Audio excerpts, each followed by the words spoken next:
This is Jack Donovan, author of The Way of Men, and you're listening to Start the World. All right, I'm here today with Paul Carter. Paul Carter is a professional trainer and a writer. He has written for Muscle and Fitness. He writes all the time for T Nation. He's written for bodybuilding.com. I just think he's one of the best guys out there.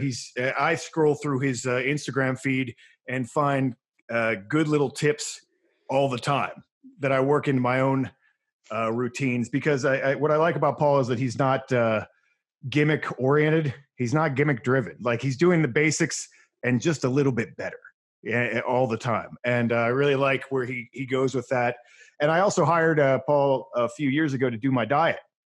And to this day, I do some imperfect variation of what he told me to do. And it's really, people always ask me about my diet and what I eat. And well, I got it from Paul. So great to have you on the show again, Paul. Yeah, thanks for having me on, dude. It's been quite a few years. I still reference when I do other podcasts, what we were talking about before we started the recording. And still in other podcasts, I've referenced that when people have me on to talk about life and relationship stuff. Yeah, you know, our first exchange was like, so you have a lot of feelings, huh? I've been stoked about coming back on with you because we have a good rapport, and there's a lot of things that you and I jive back and forth about. So I've been excited about coming on and shooting the shit with you. Totally. Yeah, it'll be good. All right, so I'm going to start with my selfish question. All right. Because I said I was going to do that. So, but I think this is interesting because the fitness industry, I think, is about to go through a really big shift. Yeah. Because like home gyms just actually blew up. Like, you can't buy iron right now. Like, I can't buy. If you're a multimillionaire. Yeah. I mean, I made a little extra money the other day. I was like, well, I'm going to upgrade my rack. I'll get a real rack. I can't buy one, except for I can buy some garbage off of Amazon probably. But like, I went to Rogue, I went to Elite FTS, I went to Sorinex, and I was going to invest in a good rack. Nope. Can't do it. No. Yeah. I mean, that's the thing is like once it's all hit, it's really been kind of cool in a way, right? To see that, how massive like fitness really is. I mean, we talk about, the obesity epidemic quite often, but then there's what I consider like a fitness epidemic in the United States too, because the fact is one of the things that you hear or heard across the board. I mean, there's literally protests all over the United States now to people wanting to we want to get back to the gym. So it's kind of cool, but at the same time, I would see like on Facebook Marketplace, 30-pound dumbbells for sale for like $1,000. Yeah. It was crazy, right? So yeah, I finally managed to get 2 extra bumper plates, and I didn't need bumper plates. I just bought bumper plates because that's all I could get. It was like $250 through Amazon for 2 of them, and was not too bad. 45s? Yeah, 245s that's what I paid for them, and I was so excited to get them. Well, they said it was like $1 a pound. Mm-hmm. That was the usual. It was like $1 a pound. For bumper plates, it might have been a little more, but still, it wasn't that much. But that's still not a bad price considering all of this. It was pretty reasonable. I'm not too mad about it. But I tried to get a pair of 95-pound dumbbells, and they got pulled out of my cart while I was buying them. Wow. Yeah. Going back to your question or your statement, I think there's absolutely going to be a big shift in the fitness industry after this. I think it's going to be kind of like a January the 1st all over again as gyms start opening back up. I think there's going to be people who allow themselves, kind of let themselves go a little bit in the months that we were locked in, that are going to be like, hey, I feel like crap. I've gained all this extra weight. So I think a lot of the coaches, and this has kind of been my theory, is a lot of the coaches who work with clients and stuff who were able to make it through these months are going to be looking at pretty big business, or could be looking at big business coming out the other side of this.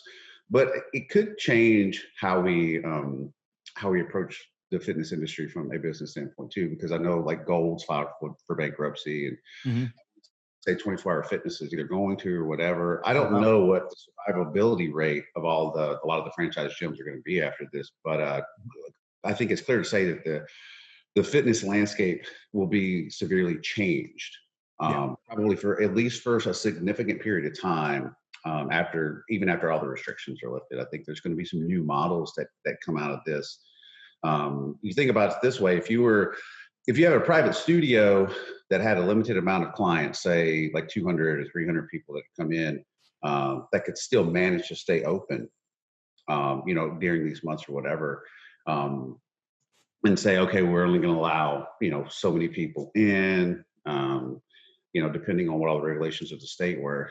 But there was kind of a gym that did that here locally, sort of. But I think it'll definitely change the landscape of fitness for a while. I don't think we'll know exactly what that looks like maybe for quite some time as things start to unfold, because a lot of that stuff happens under the current for a while, and then you're like, oh, then you kind of retrace it back and be like, okay, this was the origin of that starting. But there's definitely going to be some changes. It could be a case where after this, people are just like, you know what, I would rather invest in home equipment and just always have that ability so that this could never be taken away from me again. Right. I felt super lucky. I had a home gym. I also had 2 other gym memberships, and I never used my home gym. But when this happened, I was like, wow, I'm really glad that I have access to this now, or I'd be one of these people trying to do push-ups every day because that's what everyone was doing who were just stuck in an apartment or whatever.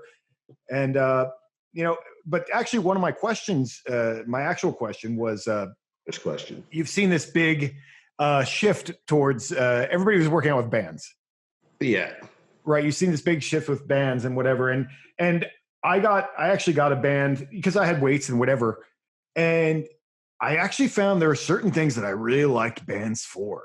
Yeah, 100%. And I was wondering actually if you could explain a little bit to the audience, whatever, like what are some of the advantages and disadvantages of bands? Because one of the things I found is like for like bicep curls, even like, it peaks at the top, right where the top of the pressure is. And I don't have good bicep peaks. So actually that was actually kind of helping me, and I really liked it. But you could feel a stronger contraction than you could. Yeah. That's so for one of the benefits of if you just have bands, not talking about bands mixed with free weights.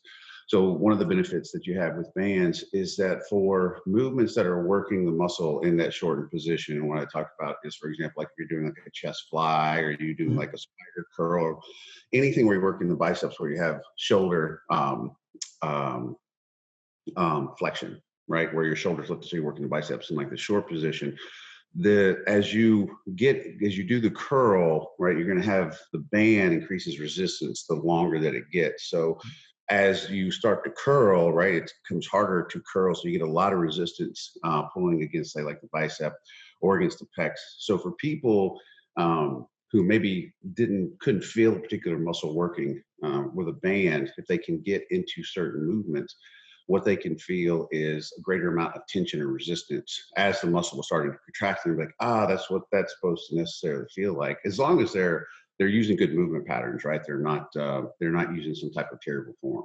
Right. I mean, there's definitely some things you can do with bands that are incredibly hard. Like I found some movements because I was still, like, even on my Instagram, I was still trying to have enough empathy for people who didn't have, gyms. I was trying to, hey, if you had some light dumbbells or you had some bands, here's some stuff you can do to still do a real workout. And the front raises for like traps has been my go-to for years. And I always tell people that. And I actually found with the bands, especially use like fat boy grips, that actually, I like that better than almost anything else I've ever done. So and there's similar things, right? Like when you're doing an all the way overhead movement like that, that's actually gets the traps in their shortest position rather than shrugs. And then you're not also working that when people do shrugs, they're in that depressed, protracted scapula state, which we do so much of that anywhere where we roll forward, kind of in that position, right? So I always liked better an overhead raise to get the traps fully shortened, and using a band like that, I'd get a really nice peak contraction at the top, and that's what you're talking about with the bicep curl, getting that nice peak contraction. We're using a band. And then stuff like chest flies. The drawback is going to be in some ways the same thing as you get as a benefit. So the drawback, well, there's a couple. One is that you don't load the eccentric portion of movement. So for example, if you're lowering in a bicep curl, as you start to lower, the resistance goes away completely. Right. Whereas there's certain machines, or with free weights, you can still fight gravity, right? But with bands, lower, like there's just less and less resistance. Yeah, like I'm trying to replace cables now, basically. Like, what was I doing with cables? Because I loved cables. I love cables. But I'm like, I really can't have a cable set up in here, so I need to so I've been trying to see what with bands can substitute. Yeah, and so you can't load the eccentric, right? And then there's a Right. lot of metabolic damage or mechanical damage that happens in the eccentric. And the eccentric is probably responsible for a greater amount of muscle growth than the concentric portion.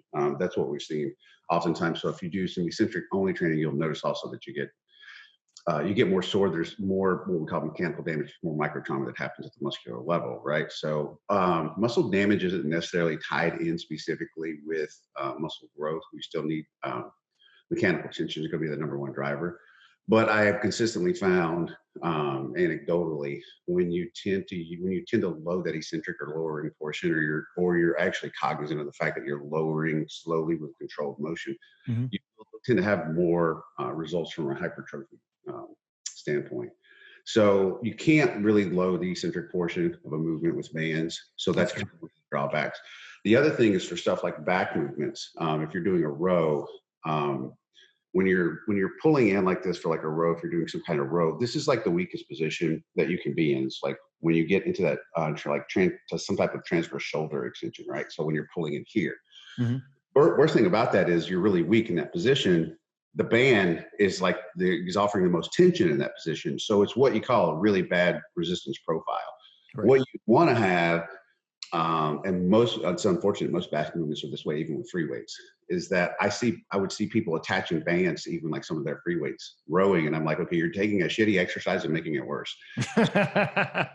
So the one thing that you don't want with like a row when you're trying to work your back, bands are pretty counterproductive in that sense because again, there's more resistance the longer that you pull on them. So for back stuff, it's not great.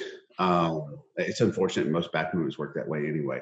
But outside of the eccentric loading, most people were kind of upset. I'm like, hey, I got that question asked a lot. Can I still grow at home if I just have like some bands or I just have body weight? I'm like, yeah, dude, there's dudes in prison all over the world that are pretty jacked and they're doing like bunk pull-ups and body weight squats and push-ups all day long. So yeah, if you're working hard enough, if there's enough effort behind what you're doing, then I mean, there's going to be adaptation that happens, which means at minimum, you're not going to shrink, right? Like right. Like nobody gonna if you were like waking up every day or even 3 or 4 days a week, and you were doing push-ups to failure, dips between chairs, lunges, whatever. Nobody's going to shrink during that time because you're still working your most functional tissue in your body. So it still you have to at least keep it. Yeah, no, absolutely. I mean, even 10 sets of 10 pull-ups will actually that's brutal. That's good. That's a long workout that you'll feel that in your lats for days. Yeah, if you can even doing 10 sets of 10, some of the light guys can do that. But I promise, if you start pushing like 240, 250, like I am, I'm not doing 10 sets of 10. There's just right. It's a hard day. Definitely. Out in itself, right? Yeah. But I mean, so one of the things I remember, I feel like I remember people talking about it back when I was hanging out with powerlifters and stuff more. Is there a different, as far as I guess neuromuscular thing with bands? I feel like I remember somebody saying something like they burn you out quicker or something like that. But that may be bullshit from like a nervous system standpoint. Yeah. I don't know how you'd quantify that though. Okay, cool. I mean, like a lot, you hear that kind of stuff. I used to hear that kind of stuff with powerlifters, and I think I know what you're talking about. It's like where we add bands on to your free weights, right? And it's like, oh, you have to cycle through using bands because the bands will burn out like your nervous system. I'm like, we don't get your nervous system can be fatigued, but nobody burns out their nervous system. Like if you burn out your nervous system, you're gonna have bigger problems than lifting weights. Yeah. Well, yeah, obviously. Using the bathroom would be a hard time. So I don't know how somebody would necessarily quantify that. What we kind of do understand a little bit now about nervous system fatigue is that it's actually a little more related to endurance style work. Right. So I don't know how what we know about allowing your nervous system to recover is I don't know that it's necessarily like adding a band. I think what we kind of do understand a little bit about nervous system fatigue and recovery is that nervous system recovery happens within the workout and it happens post-workout. It happens during the training week. And during the workout, you want to have longer rest periods. One of the reasons why longer rest periods have been shown to allow for, it's more productive if you're trying to grow muscle. That minutes rest between sets is better, is because it allows for nervous system recovery between the sets. Now, the reason why that's important is because you have to be able to activate as many of those high threshold motor units as possible. So the high threshold motor units are connected to all the various muscle fibers, right? So the more muscle fibers that are involved that you can activate in that set, the more you're going to stimulate, the more you're going to grow. Well, when your nervous system isn't recovered, it can't activate as many high threshold motor units. So from an in the workout standpoint, one of the things about being able to have a really efficient, highly productive hypertrophy workout is making sure that you're resting long enough between sets in order to activate, so your nervous system recovers between those sets. So you can activate as many of those high threshold motor units as possible, which means you're activating as many muscle fibers as possible during the set. So you're stimulating more muscle fibers. And then you're going to have, you have localized or peripheral muscle recovery that happens in between sessions too. And that's just like the muscle that you train itself. And that's generally, we've known for a while, that's going to be 48 to 72 hours between training is going to be somewhere ballpark was when that muscle recovers. But your nervous system there's taxation there that happens at the nervous system level too. So that's why a lot of guys, they can't necessarily figure out, I've talked about this, I call it workout hangover. So when you go and have a big deadlift workout, which I don't deadlift anymore. So a lot of times for the day after a big deadlift workout, you're just so drained, right? Like you don't want to do anything even after deadlifting. I'm like, I want to go to bed. Yeah, I'll do it every once in a while. It takes me a long time to get psyched up to do that. Yeah. I always hated deadlifting.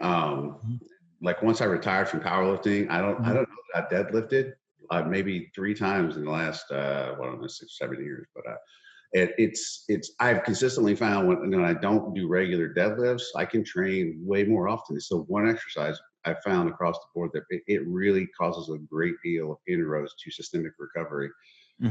Majority of lifters. So I don't do regular deadlifts anymore. I found I get along fine with trap bar deadlifts, Romanian deadlifts, and I can cycle into those. They don't take the same amount out of me, but traditional. So you find trap bar deadlifts don't? No, I really don't. Okay.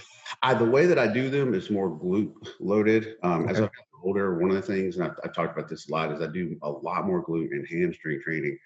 Because as you get older, the glutes and your hamstrings, they play such a responsible role in stabilizing the knee and the hips and providing adequate stability and support for those. And when you get older, I'm 45, so I'm not like old, but I think about that longevity thing, and I want to be able to have strong hips. I've never had knee problems. I don't want to have knee problems, but I want those things to feel good. And guys who are constantly anterior loading, so it's like constantly trying to grow their quads and that kind of stuff. You talk to those guys over the years, like, oh, this knee hurt, that knee hurts, whatever. Like I would rather my hamstrings and glutes be really big and strong, and be able to provide a lot of support to the hips and the knees, rather than like constantly beating up my knees trying to grow my quads. So I never had like big, massive quads anyway. And after 30 years of training, if I wasn't going to have them, then I'm not going to have them now. But I've grown a big ass over the last few years. So that's actually good. And to just change your training goals around sometimes, pursue different things. That's like to keep you stimulated about training too, because after 30 years, I know for me, there's still have to find new stuff that you want to go training for. It's hard to get excited about doing the same. I mean, like I've talked to a lot of guys, like I'm past my PR rate. I've pretty much hit any PRs that I'm probably going to hit. I mean, I probably, if I wanted to work really hard for 6 months, I could probably deadlift more than I've deadlifted, because it was only like 535. I'm sure I could get up to like, close to 6. I think I still have that ability. Now, whether I want to do that for 6 months to get it there, not really. You just have to figure out, like, is the juice worth the squeeze at that point, right? And the same thing, it's like, I could probably bench a little more than I've ever benched. I could still do that, but it's not really, I'm pretty much, young guys, they're like chasing those numbers, which is good. That's fine. But at my age, it does get like, well, I've already lifted more than I'm ever going to lift. So getting excited about something sometimes is harder. as time. So you have to find, like you're saying, new stuff to do, like. Yeah, and it sounds funny, but like over the past few years, like my leg training has shifted to all like hamstring and glute work. And whereas I didn't prioritize, glute stuff for decades. So literally just having that mindset shift to where I'm like, okay, I'm going to think about like glute work and how to really, the glutes are the biggest muscles in the body. And dudes get really weird about glute work, but now like I'm so over it, past it. I'm like, hey, muscle on your body, right? Like we overly sexualize that shit because of women. Right. But it's fun. Like I've had a good time making that transition, like over the past few years. But just even saying, let me prioritize like hamstring and glute training because it's so different than any stuff I've ever done. So it's just another thing to kind of get excited about, stimulated about. So it's been fun. And I think training still has to. There's got to be some semblance of that you still enjoy it. Like my powerlifting. When I retired, I did not enjoy training anymore. I was so happy when I just made that internal decision. I'm never competing again. Right. I just never squatted or benched or like deadlifted after. Like I squat again now, but I squat more for like glute stuff. But like I was so tired of living through this almost like created self-identity that who I was existed via weight on the bar. And that is such an unhealthy place to live. Yeah, I mean, I had Brandon Lilly on the show like not too long ago, and he talks about it would be that a lot. Epitome of that guy, right? I love Brandon. He's like family to me. But we had that talk a million times. Is that it took him forever to shed that whole thing of who I am is the number on the bar, right? Right. And he and I've had that talk many times. Like you don't realize how unhealthy that is until later when you're able to really let go of that. And like, wow, like I was so dysfunctional during that period. Right. I feel like that anytime you attach a significant degree of how you self-identify to an existential thing, that's bad. That is so bad. Yeah. Like here's this existential thing that it's pliable, it's movable, it's variable. And then I'm going to create this perception of self based on that thing. So whenever that moves, how I feel about me moves. Like I'm giving that all the power in my life. Well, and it's also that specifically is, and I guess this happens with all elite athletes, to a certain, a lot of them is that, that there's a timeline on that, there's not, that can't be your identity for 40 years because you're not going to be lifting that in 40 years, I don't know that some guys I don't know if some guys really come to that place of acceptance about that, because I still see guys sometimes on my social media that either I used to compete with and they're still chasing PRs. I'm like, dude, you're like 47 years old. What are you doing? And they've had like 5 shoulder surgeries. I'm really thinking that, like the one guy that I'm friends with, he tore his pec like last year. Yeah. And he's in his mid to late 40s. So I'm like, what are you doing? Yeah. What are you doing, dude? Like, it's admirable. I love it in a way because I've worked out with those guys, and I've worked out my buddy Bob. I think we went in and was squatting with him, and like half his hamstring was torn, and he's still squatting like a substantial amount of weight. And he's like, I still got half of the hamstring. That's fine. It's impressive, but it's also it's their longevity is not fantastic because of that. Well, I also feel like a lot of those guys end up with more. Yeah, they end up with a lot of things they're nursing all the time. Look at Ronnie Coleman. Yeah, poor Ronnie. And people, we attach a certain amount of honor to that. I don't, man. Like I want to be 70 and still be able to lift, be able to run, be able to do conditioning, all that kind of stuff. I think that nobody is kicking anybody's ass from the grave. Yeah. Right. And when you're 60 and you snap, crackle, and pop getting off the couch, you can't move and can't get around and bitching all the time about how this hurts and that hurts. I don't want to be that guy. Right.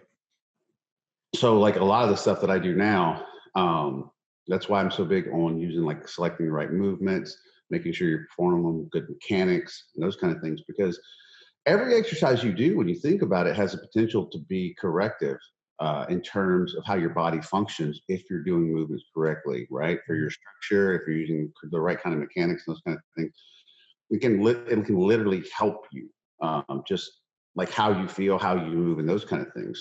Or it can be incredibly destructive. Like if you have poor mechanics, so you create poor motor patterns over and over again, consistently compensating with one muscle over the other and never adjust those things. So lifting itself is, there's a broader scope of things that it apply to your life in terms of just, well, I'm just going to be jacked, or I'm just going to be huge or whatever. And I don't think you need to go do a bunch of the Kelly Starr supple leopard shit.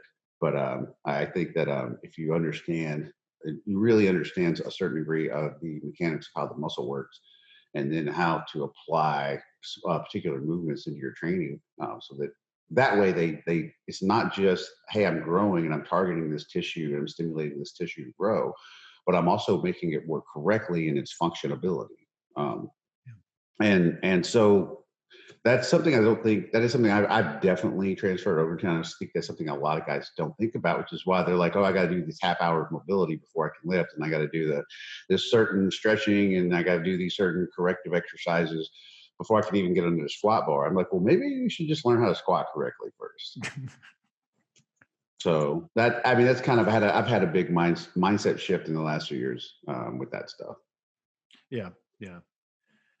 It's one of the things I've seen you talk about on Instagram too is different stages of your lifting career, as far as how different people put on muscle at different stages of training. Mm-hmm. I think you've had like 3 categories of that. I think you know what I'm talking about. Yeah. So it's like beginner.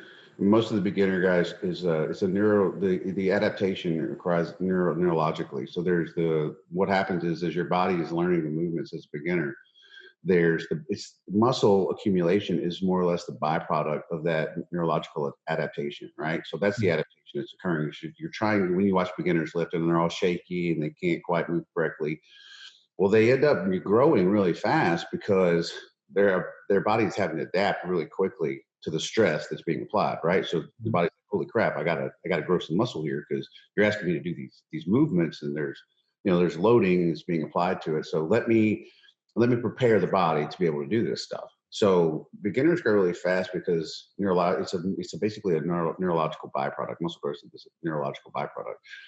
And then what happens is, after the body learns those motor patterns well enough, we've been lifting long enough, and you can go in and you can do a leg press or a squat or bench press or whatever you're doing. When you can do that, decently with a certain amount of execution, the body starts slowing down because it goes, oh, I know these motor patterns, and I've adapted for it. So then it all becomes, for the most part, for intermediates, it becomes about loading, progressive overload. Mm-hmm. And I think that particular phase can last for a really long time. Like, how long? I ask guys, like, well, I still get stronger on shit. Like, I'm just not like the big 3, but I pick stuff that I still chase progressive overload on. Mm-hmm. And I made a post about that last week. So but the true intermediate stage where guys should be focusing on getting better with execution and then loading from there. That could be 15 years. Right. So a lot of people don't realize they could be in that, hey, you still need to chase progressive overload as the primary factor. You could be in that stage for a really long time.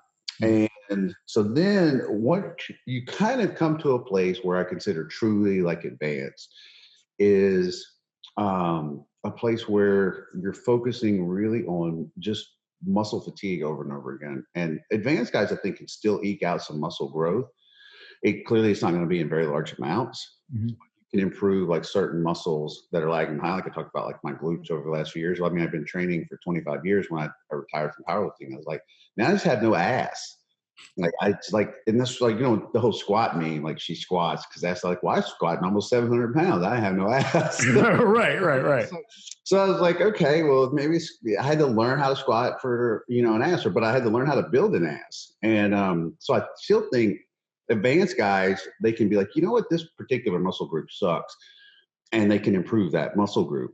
But it's not always about chasing progressive overload. I think that there's going to be some research that come out that's going to affirm this. But that even as an advanced guy, you can't really go. Let's say you were at your peak strength, and I think like when I was at my best, I was squatting. It was like 500 for maybe like 13 or 14 or something, which is pretty good. And But so I'm not going to do that anymore.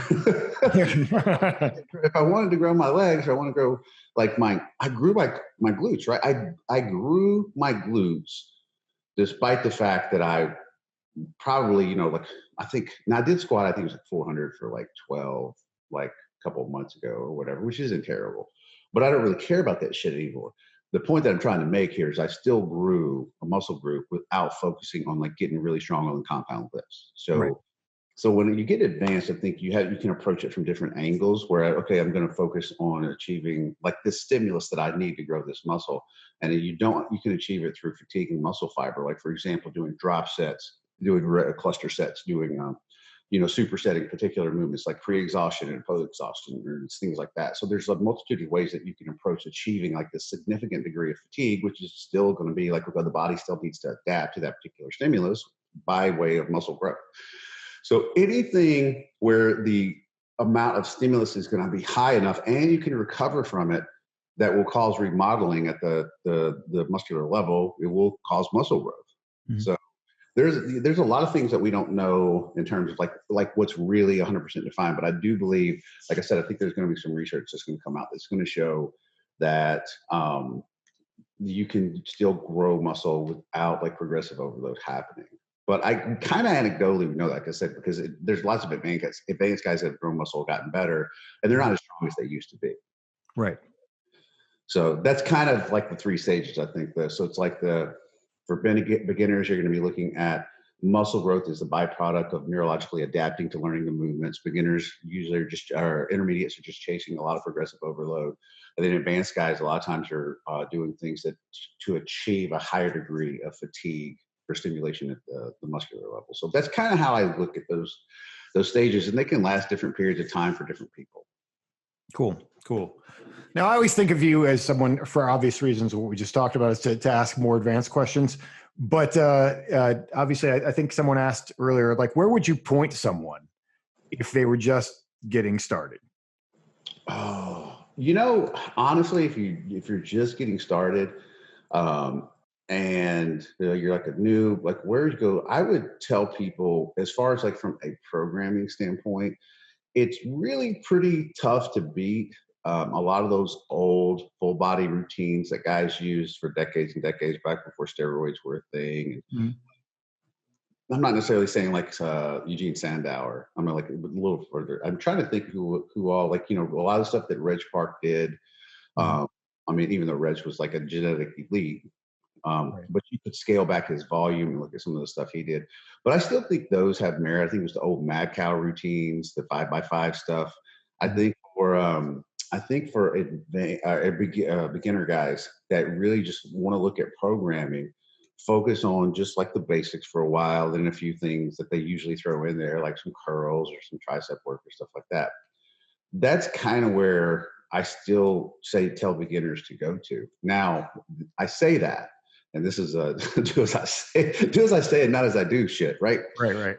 When I was actually coming up, I didn't cut my teeth that way. I cut my teeth on straight up bro routines, and I never changed. Like I never did. I did a lot of the stuff people say you're not supposed to do. Yeah. And I did it and got better. And I think a lot of that comes back to the fact that I love working really freaking hard.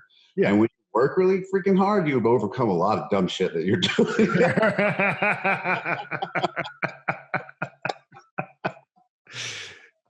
So that's kind of, I always had the propensity I wanted to bust ass, man. I'm still like that to this day, right? Like I want to work really hard. And dude, they just overcome so many shortcomings if you're just a badass worker.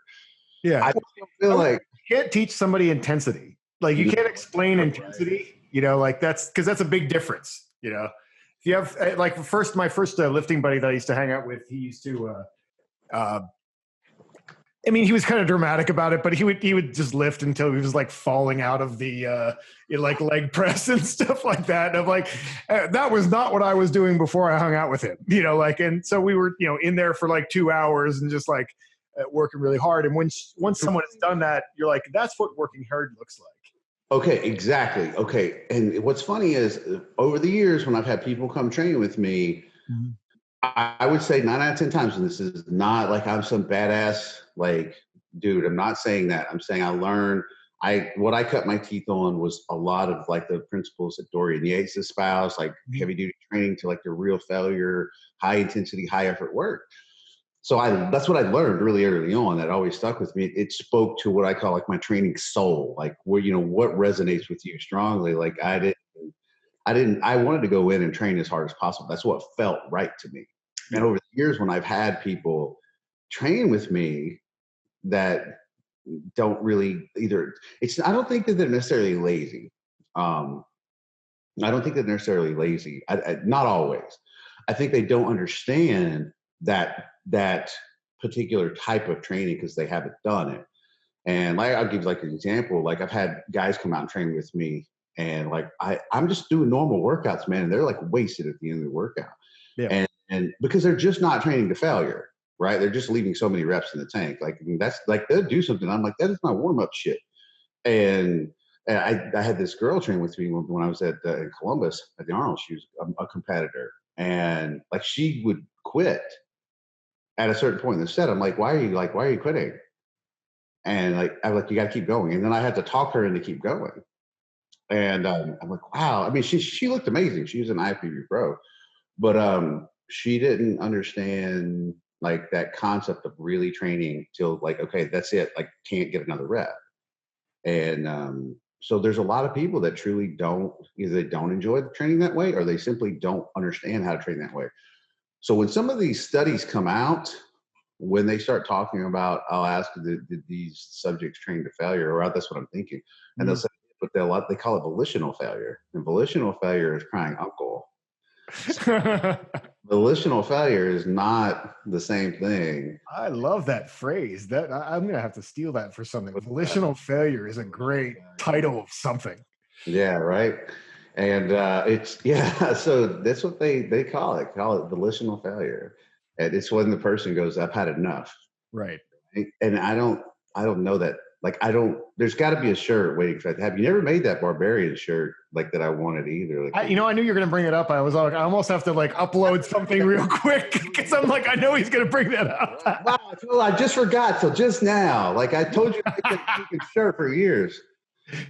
Yeah. So that's like, there's got to be a shirt waiting for that. It's like something like we don't know what volitional failure is, and right, like I don't know, like, and that's how I am with training. I don't know what, like, quitting means. Yeah, because that's in your head. That's a lot of. Dude, I had a guy come out and train with me one time, and I don't like people but when they do, I just make sure to punish people because I don't like people to bother me when I'm training. But we were doing leg press, and he ended up beating his best, his PR. It was by it was like 9 reps. 9. Yeah. He wondered why he wasn't getting results. And he was like, he thought he trained hard. And so like, I would go again. Like he didn't know what it meant to like really get hard into the paint on some of these sets. Right. Yeah. And he was just destroyed for days after. Never asked his body to work that hard a day in life in the gym. And since then he's like, man, I've seen all these results happen so fast. Just in nothing, no magic routine. The only thing that changed was his degree of effort. Yeah, and that's one of the things that I've always struggled with, and one of the things that's going to be tough, I think, for a lot of people with like the home gym type scenario, is that I don't know. Shame's a really good motivator as far as the working out with somebody else, working out with somebody stronger than you, who's kind of be like, be cooler if you put another fucking dime on there or something, like it'd be better. That'll push you over the edge a lot faster than just doing it by yourself a lot of times. Yeah, I've got some dudes here. It's even to this day. I got like, there's 2 guys here that sometimes I'd get together, especially before this all kicked in. We would all train together. And I tore my pec after I retired from powerlifting. So like my pressing will never be what it used to be. Otherwise I'd destroy those dudes and that shit too. But like there's one young kid, he's got really strong legs. And so it's like, we have to try to keep up with him. Right. And so that's still there, man. It's a really weird thing. Great. Like it doesn't go away, right? Like here in the gym, but on back day, I make them a bitch. They don't even do like their warm-up shit, or my warm-up shit is like they're struggling with. So like on back day, they know they're just going to get it. They know they're going to get it. So, and so that's the good thing about that is that in those workouts, there's always like one guy that's a little better at something than the other, except on back day where I just crush them. I mean, it's just like working out with children. And and like my back's like really strong, like back movement stuff I'm really strong on. Mhm. And, so it's like, but it's, yeah, it's like working out with children. But on the good thing about that is you're right. It's like when you're training with other people, if you want to get better, go find a place where you're not the best guy in the room. Oh, And absolutely. anything that you do in life, right? If you're the best guy in the room, it's time to get into a new room. Yeah. Right. So that's what a consistent say. If you want to be, and we talked about that before we started. I was like, anything that you do, you're probably, no matter how great you are, there's probably somebody that's better at it. Go find that person and learn from them. Yeah. If you're a lifter and you want to get better, go find somebody you can learn from, but train with people who will help make you better too. Like whether it's not it's powerlifting or bodybuilding, or even if you're a recreational lifter who takes that shit seriously, which there's nothing wrong with that. Yeah. Even if you are, and you find like I've been stuck for a while, find somebody that is better than you, stronger than you, comes to the gym with more effort and intensity than you normally put out there. But you have to put yourself into some really uncomfortable places and stress yourself if you actually want to kind of level up. So yeah, I mean, finding people that are better than you, stronger than you, like that's one of the most simple key aspects we can do to help ourselves. Oh yeah. It's like the best advice in all areas of life really is to surround yourself with people who are better than you because Yep. they push you. But it's a tough thing. And actually that's probably a good thing to talk about too. As far as now that many people are being re-released back into the world. I mean, because this is one of my, because this is always the advice I get. Like, you need to go find friends, and you need to have, people around you who are better and all that kind of stuff. And well, no one's been able to do that for like 2 months. But Right. I think that people really need to prioritize networking right now. Like, okay, you know what it's like to not be able to prioritize networking. Right. Go out and make time and find friends and like people who are doing what you want to be doing. Because hopefully you understand how precious it is now. Yeah, you know what? I've had this conversation with several people over the last probably week, just the last week, because the gym's here open back up. Okay. So I've had a gym, a really well stocked private gym to train at for the last 2 months, and I was so thankful for it, like unbelievably thankful that I had that, while a lot of people just had nothing. And but at the same time, day one of being back in the gym and being around people, totally different, dude. Like totally different. And you don't necessarily, I think you do, or I'll say you do. I think all of us kind of do realize how much like we miss socializing, how much we miss seeing people, how much we miss all that stuff. I haven't spoken to a single person since I've been back in the gym, but it's just being back around people, just like, normalcy, right? But being able to get out and go to a restaurant, being able to go to the gym, being able to go to church, just being able to do all those things and just be around people. And one of the things I believe so strongly in is that without waking up each day and having a sense of meaning and purpose about life, that's when depression becomes an issue, or when a sense of hollowness or emptiness can feel like it envelops us, right? Mm-hmm. But the way that we deepen that sense of meaning to something that we find meaningful in life is that we find other people that share that belief system, right? So it's kind of like, so you can do this with something as simple as a diet. So if you decide, hey, I'm going to do keto, Right. you start doing keto. What do? You go find other people that do keto diets, that do keto dieting, and you talk about keto dieting with those people. Talk about keto things. Yeah. So the thing that we do as human beings is that we find things, whether they're ideological, whether they're spiritual, no matter what, whether they're physical or whatever, we find things that we feel like give our life meaning and purpose and completeness. And then the way we deepen that sense of meaning is that we find other people that share and hold those same particular ideologies, right? And that's how we connect with those people. We build relationships with those people, and that gives our life that deeper sense of purpose, meaning, connectedness, all that kind of stuff. So when you walk into the gym, you don't necessarily even need to like cultivate and that's what I was getting at, is like really I don't need to go to necessarily make friends. Like I see people that I hadn't seen like in 3 months because of this, and we'd nod at each other. Yeah. Hey, you're back, it's cool. Right. It's great. Like you get that energy, like it's great. So but when you remove that aspect, you can still have all that stuff in your life. So I still had a gym to go to. I still had, I could still go pick up curbside, food from my restaurant, whatever. It is not the same. You remove that sense of I'm connected to community. And you talked about this a lot, in passing in conversations about how unbelievably important, and it's kind of profound that you and I like have talked about this. I mean, you've talked about it. I've written about it over the last couple of years about that deep need, especially for us as men, have a sense of connectedness with our tribe, with community, with those kind of things, and that we hit this to where that's kind of taken out from you, and then we see this sudden increase in depression, and suicides, and all that kind of stuff. I mean, men already, that's already a massive problem with men right now.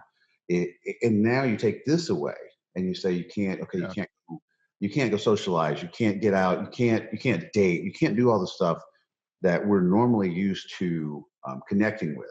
Whether it's other men or whether it's like we're trying to date or whatever it is. We're going to the gym. Whatever it is that we're trying to do, that gets all taken away from you. And it doesn't matter. Like I said, it doesn't matter that I had a fully stocked gym. It doesn't matter that I could pick up roadside food or curbside food. Roadside would be pretty damn bad. That's like curbside food, right? So curbside food and like having a place to train, like I was very thankful, but at the time I was like, man, I just miss people. Yeah. And it's like, I think the one thing that you said is that I hope that people get out of this and that they don't forget is that how much we need that sense of being connected to one another. Yeah. Right. And you can't quantify it. And that's why I think, you have all these guys who are trying to run the world from spreadsheets and are like, well, this is what human beings need. And if they have those things, then they'll be fine. Right. And that's not the whole picture.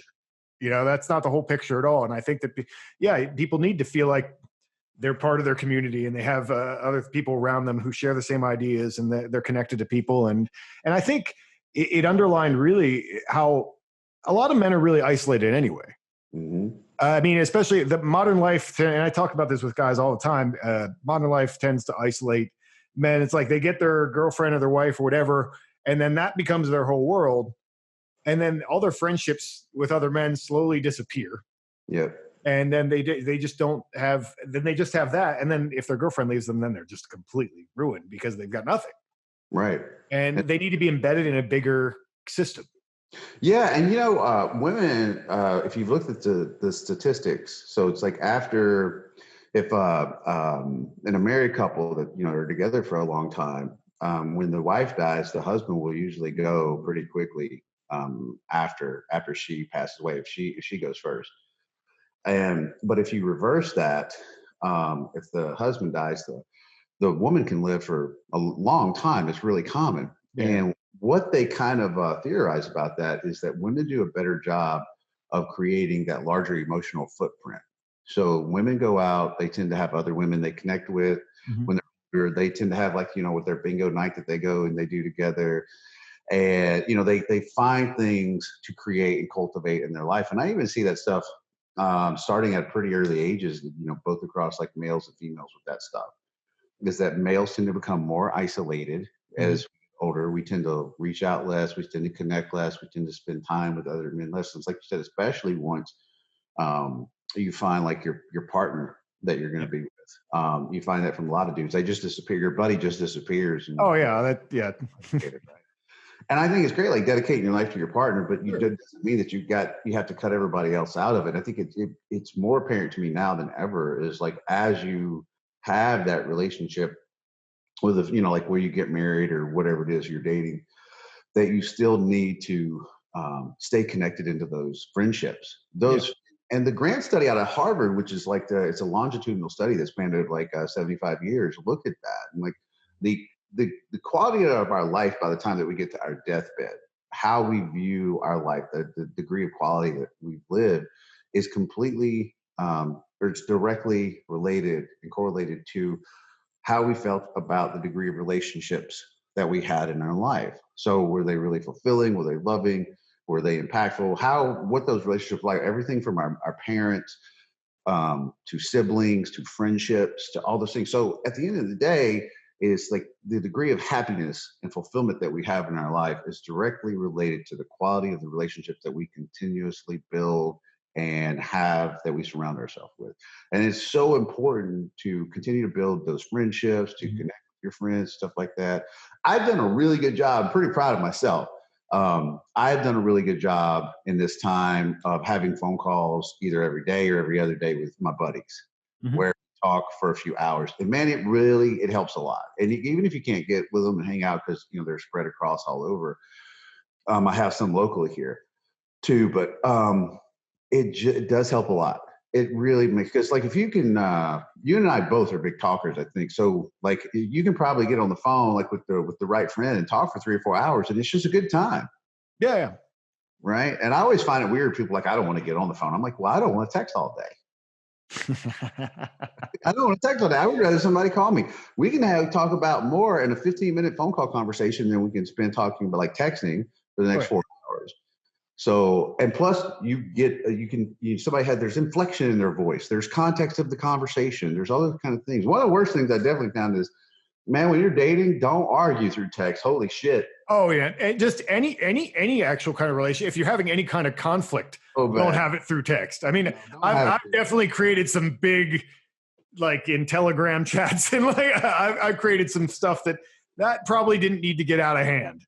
And you know what the other thing is that I've consistently found is like when that's happening is that you don't tend to talk to a person. Like if you're talking to them on the phone or in person, you don't talk with the same level of disrespect you'll approach them with in like a text. Oh yeah. Oh, like dude, I'm a writer. If I pull that app up on my keyboard and on my Mac, and I'm sitting there actually typing the response, it's just like, okay, so like if you're a writer, God help people that like end up against this, because we're writers and we have a high degree of emotional EQ. If I'm not really disciplined, I can shred somebody so horrendously. And then you look back later, like, oh, that was bad. Yeah. I don't want to be that person, right? And one of the things I've tried to cultivate and develop, and I still fail at sometimes, but I've gotten way better than I used to be, is when you feel that, you know what I'm talking about? Just walk away for a while. Just don't respond. No matter what you do, like try not to respond in that moment.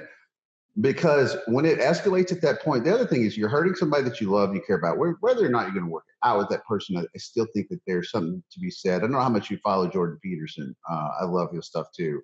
But he talked about, he said that, basically the mark of a man, of masculinity is being able to like feel whatever emotion you're going to feel. And I can't remember how, I'm paraphrasing. But to be able to stay emotionally centered at the same time. So you can be angry, you can be pissed off, or you can feel angry, you can feel pissed off, you can feel this myriad of emotions, but you don't get off center and allow that. You're say, I'm going to let this anger or this rage, this unbridled passion, like just come vomiting out of me onto this person, because 9 out of 10 times later we do feel bad about it. Yeah. And like, you know, like you look back on that text you sent or that email, and you're like, I can't tell you how many times I've gotten better at this, but like I write something up and you just like, no, like you're going to hit send, right? You're just like, and you want to like so bad, like it's in there, it exists. It exists like it within you. You know what I mean? I've been able to manage to do this thing, and you should try this next if you ever find yourself in this situation. Is go ahead and write it all out. Write it all out and just look at it, and then come back to it a few hours later. Dude, this is really weird. I've done this lately. Come back a few hours later. Don't send it, no matter what, and read it again. You'll be like, ooh, I don't want to send that.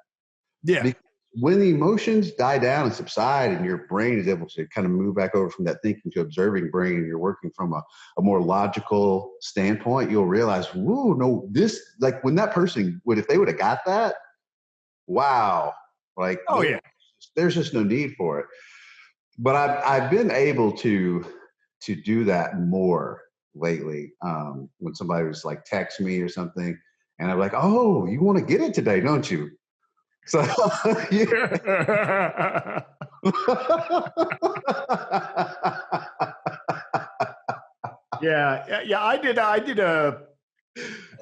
I went through a period a couple of years ago where I was having a real rough time going through a conflict with somebody. And eventually I got, with other people intervening, I couldn't keep barraging this person with and another fucking thing, Right. and so I ended up starting to journal, I was writing him letters and journals over it. And, in the time, it was still crazy time, but a couple of months later, you go back and look at that journal. I'm like, I wrote the same letter every day, every fucking day. I was on repeat with the same angry thing. Right, exactly. And you have to release that, right? Yeah. And you'll get caught in that story. What I call it's that story. Oh yeah. And that's what I tell people is if you want to release something, let it go. Realize if you're waking up each day and you're living in this one particular story. Right. That internal dialogue, right? That we have. I just found it recently. Not everybody. I always call it the windshield conversation because it's when I'm driving and another fucking thing. I talked to a friend of mine. She works in the IFBB. We were having this conversation a couple months ago, and we were talking about this very phenomenon. And I was like, "Do you have arguments with that person in the car? They're not there, but you're arguing out loud." She goes, "Is there any other way?" I said, "Okay, so you do that too." She's like, "Yeah." She goes, "You know how many arguments where I just filleted somebody?" She's like, "In the car, they're not there." And I'm like, "And you're talking out loud, right?" She's like, "Yes, you're always talking out loud." Yeah. And I felt better after that because, bro, listen, man, the arguments I've had in the shower with people where I just it's just a smoke show, just scorched earth shit. Where I'm just tearing this just down from everything. You just get out of the shower, and and you're like, why? You can't do that though when you're in the middle of that discussion, right, with the person, and you always come back later, just like you said, and another fucking thing, and this, and then you have this, and then you can dissect it like a detective in those moments later, but you're not working from the same place in your brain, but that always comes back, right? And you get stuck because in some way, I believe that in some way, shape, or form, what you're searching for there is a certain degree of resolution with somebody that you more than likely either love or you care about. And we get trapped in those places where we've either hurt somebody that we love or care about, or we feel hurt or betrayed or whatever by somebody care about. We don't want to feel that. And we end up arguing and fighting. We end up deepening those cuts. And more times than not, what we find this out later, is that we're looking for a certain amount of healing from something that happened to us even before that person. So if you have a high enough degree of self-awareness or working from a higher degree of consciousness, not to get too cosmic on anybody or anything, more times than not, especially as we get older, we live through enough life experiences, what we often relive in terms of emotional wounds or the ways that people hurt, we will relive that shit with other people in a myriad of different ways.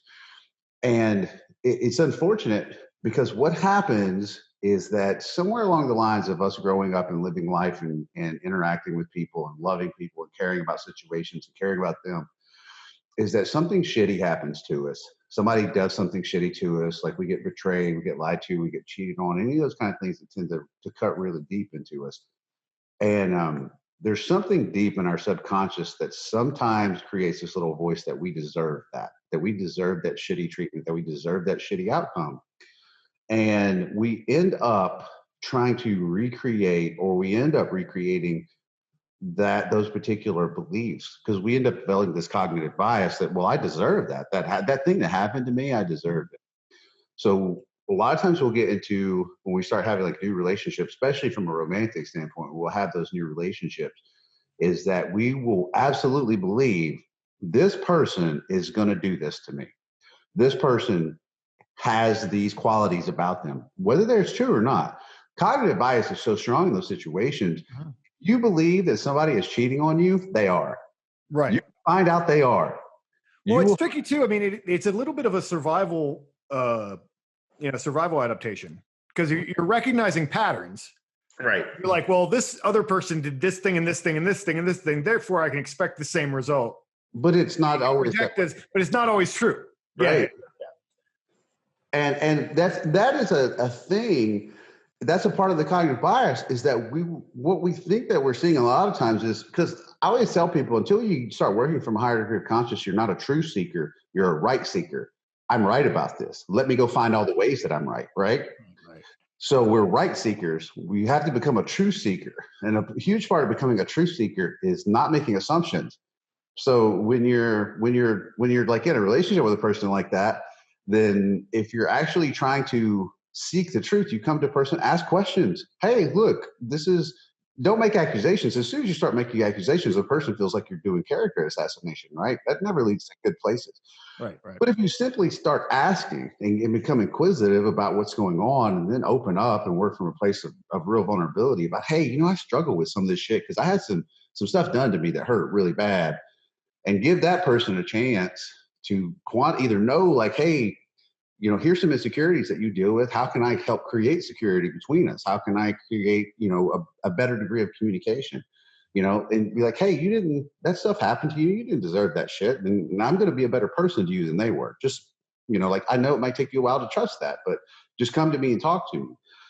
And that's kind of the place that is hard for us to get working. Because like you said, our cognitive bias comes so strong. We start to identify patterns that may not even be existing in a person. But we will start finding them. We're like, let's go look and see what this person is doing on social media. And let me see if they say this when I say that, because that's what this other person said when I said this. And look at how that turned out. Right.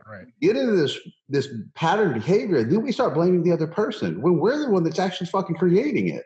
Mm-hmm.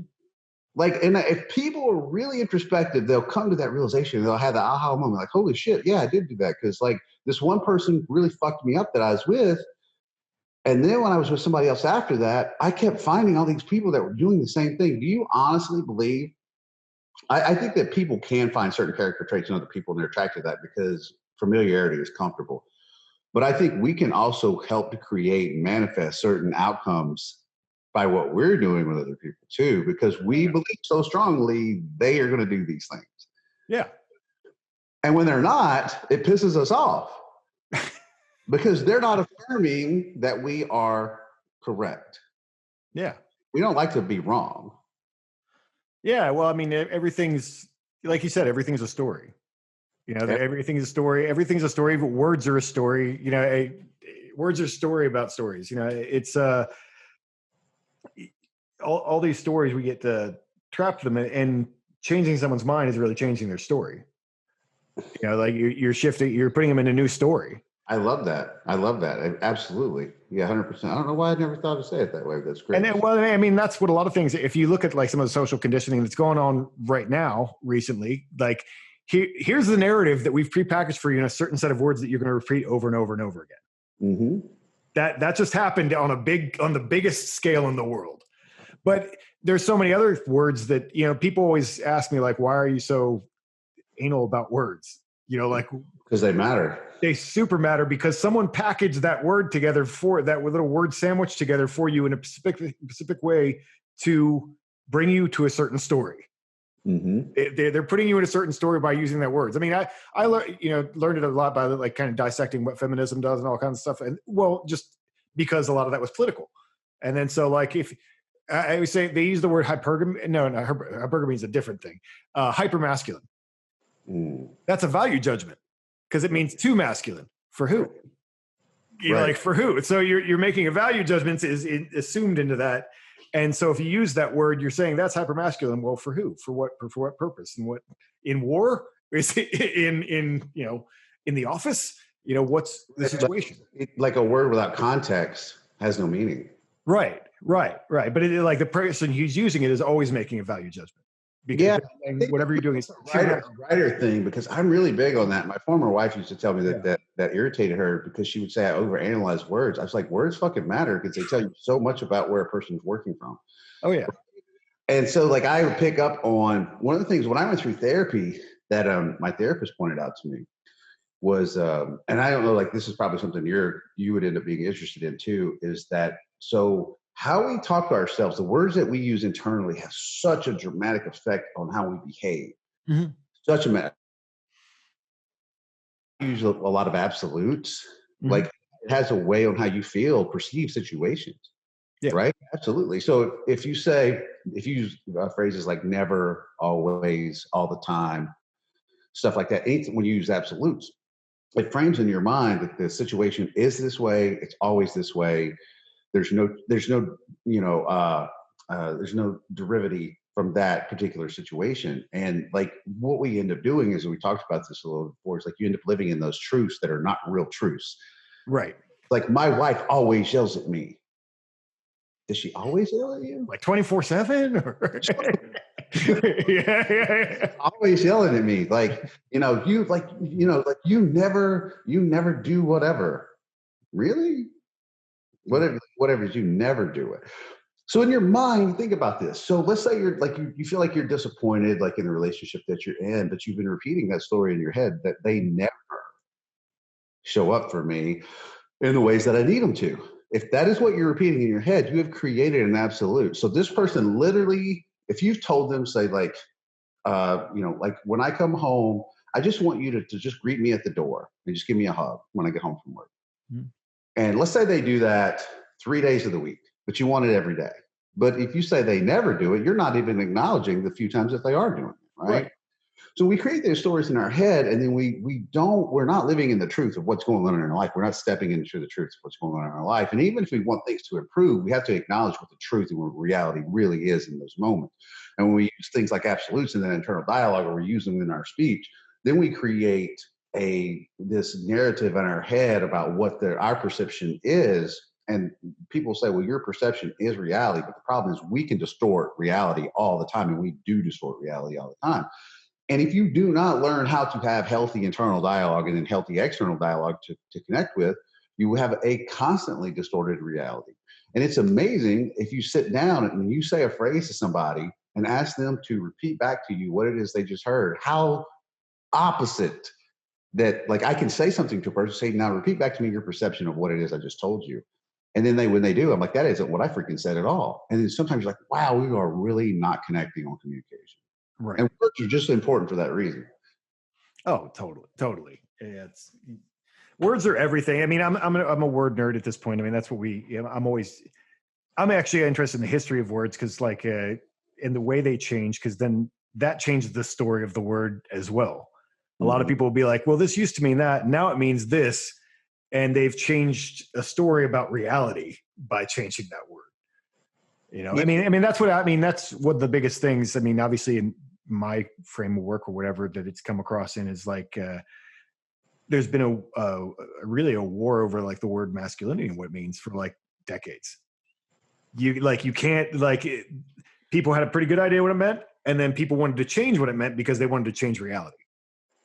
Exactly. Yeah. Exactly. And so we have to, okay. So in order to do that, Jack, is like what we have to do is we have to change how everyone else's perception. So in order to change people's perception about that in their brain, we have to change the meaning of that particular word. So when that word is said, their perception about that is now shifted. It becomes shifted. Yeah. And that's what happens over time. And so if you repeat the word toxic masculinity enough times, right? Like what happens is becomes anything that's associated with masculinity is toxic within itself.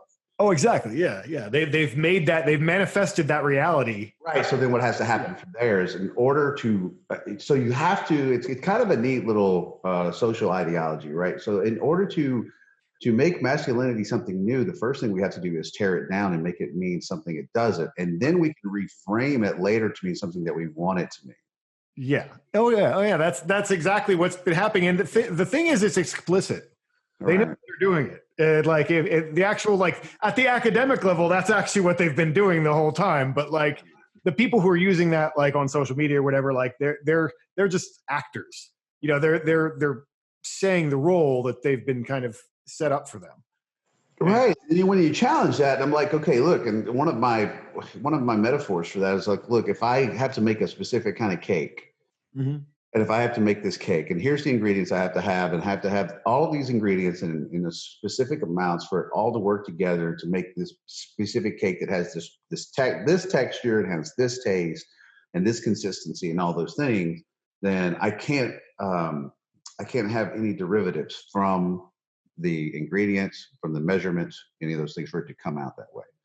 And to me, I view something developing is something like growing into what I consider masculinity, because I only use that word because to me, masculinity is that cake, is that can only contain these certain elements. It can only contain certain virtues. And then once you remove a virtue and insert it with something that's nefarious, it's not that anymore. It's something else. You can't take that. You can't take that cake and I'm going to replace, I'm going to take the sugar out. I'm not going to add any sugar and I'm going to put, I don't know, like a McDonald's hamburger in there, right? Yeah. Instead of sugar, it's a McDonald's hamburger. And somebody goes, well, you can't put McDonald's hamburger in you can't substitute that for sugar. And you're like, watch me.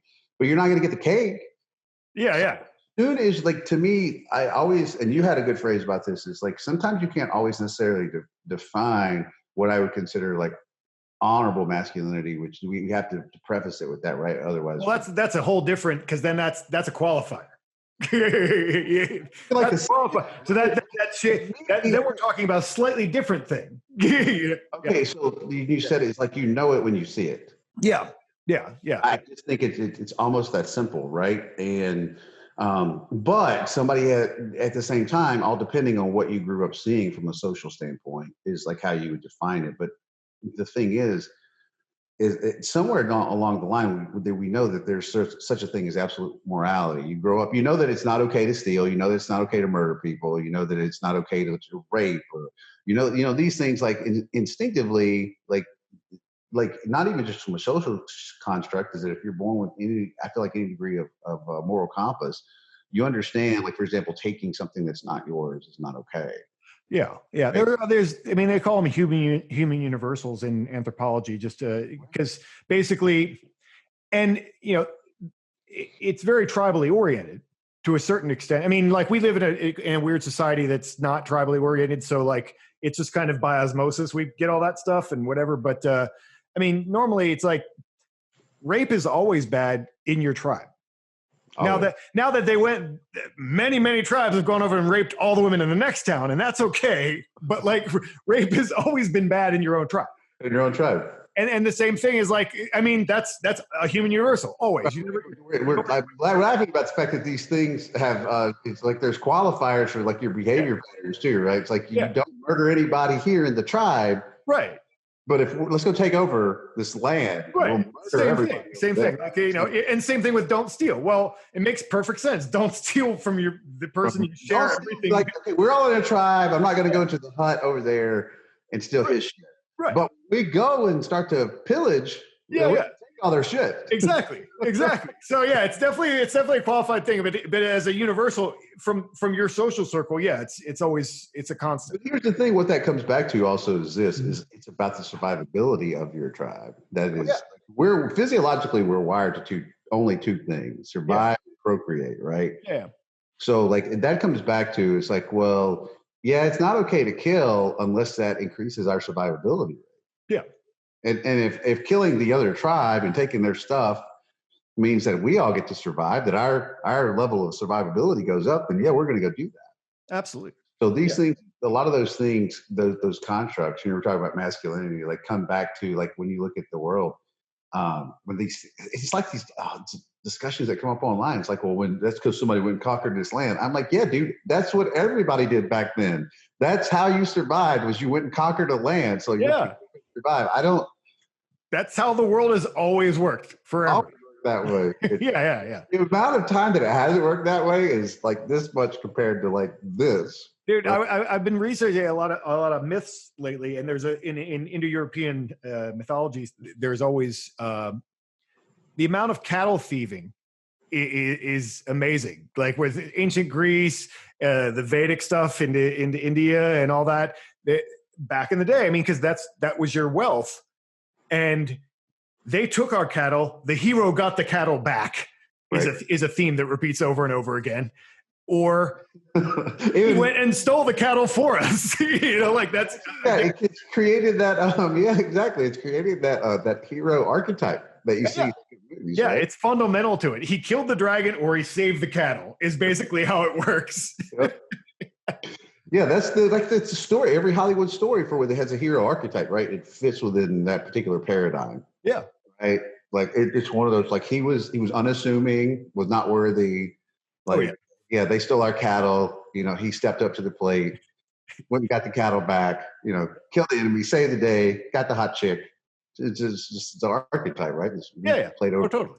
That's how it always works. Exactly. Yeah, it's like, and getting back to our main point there, we were talking about like the defining like masculinity and how you have either hyper masculinity, which I don't like. You're too much man.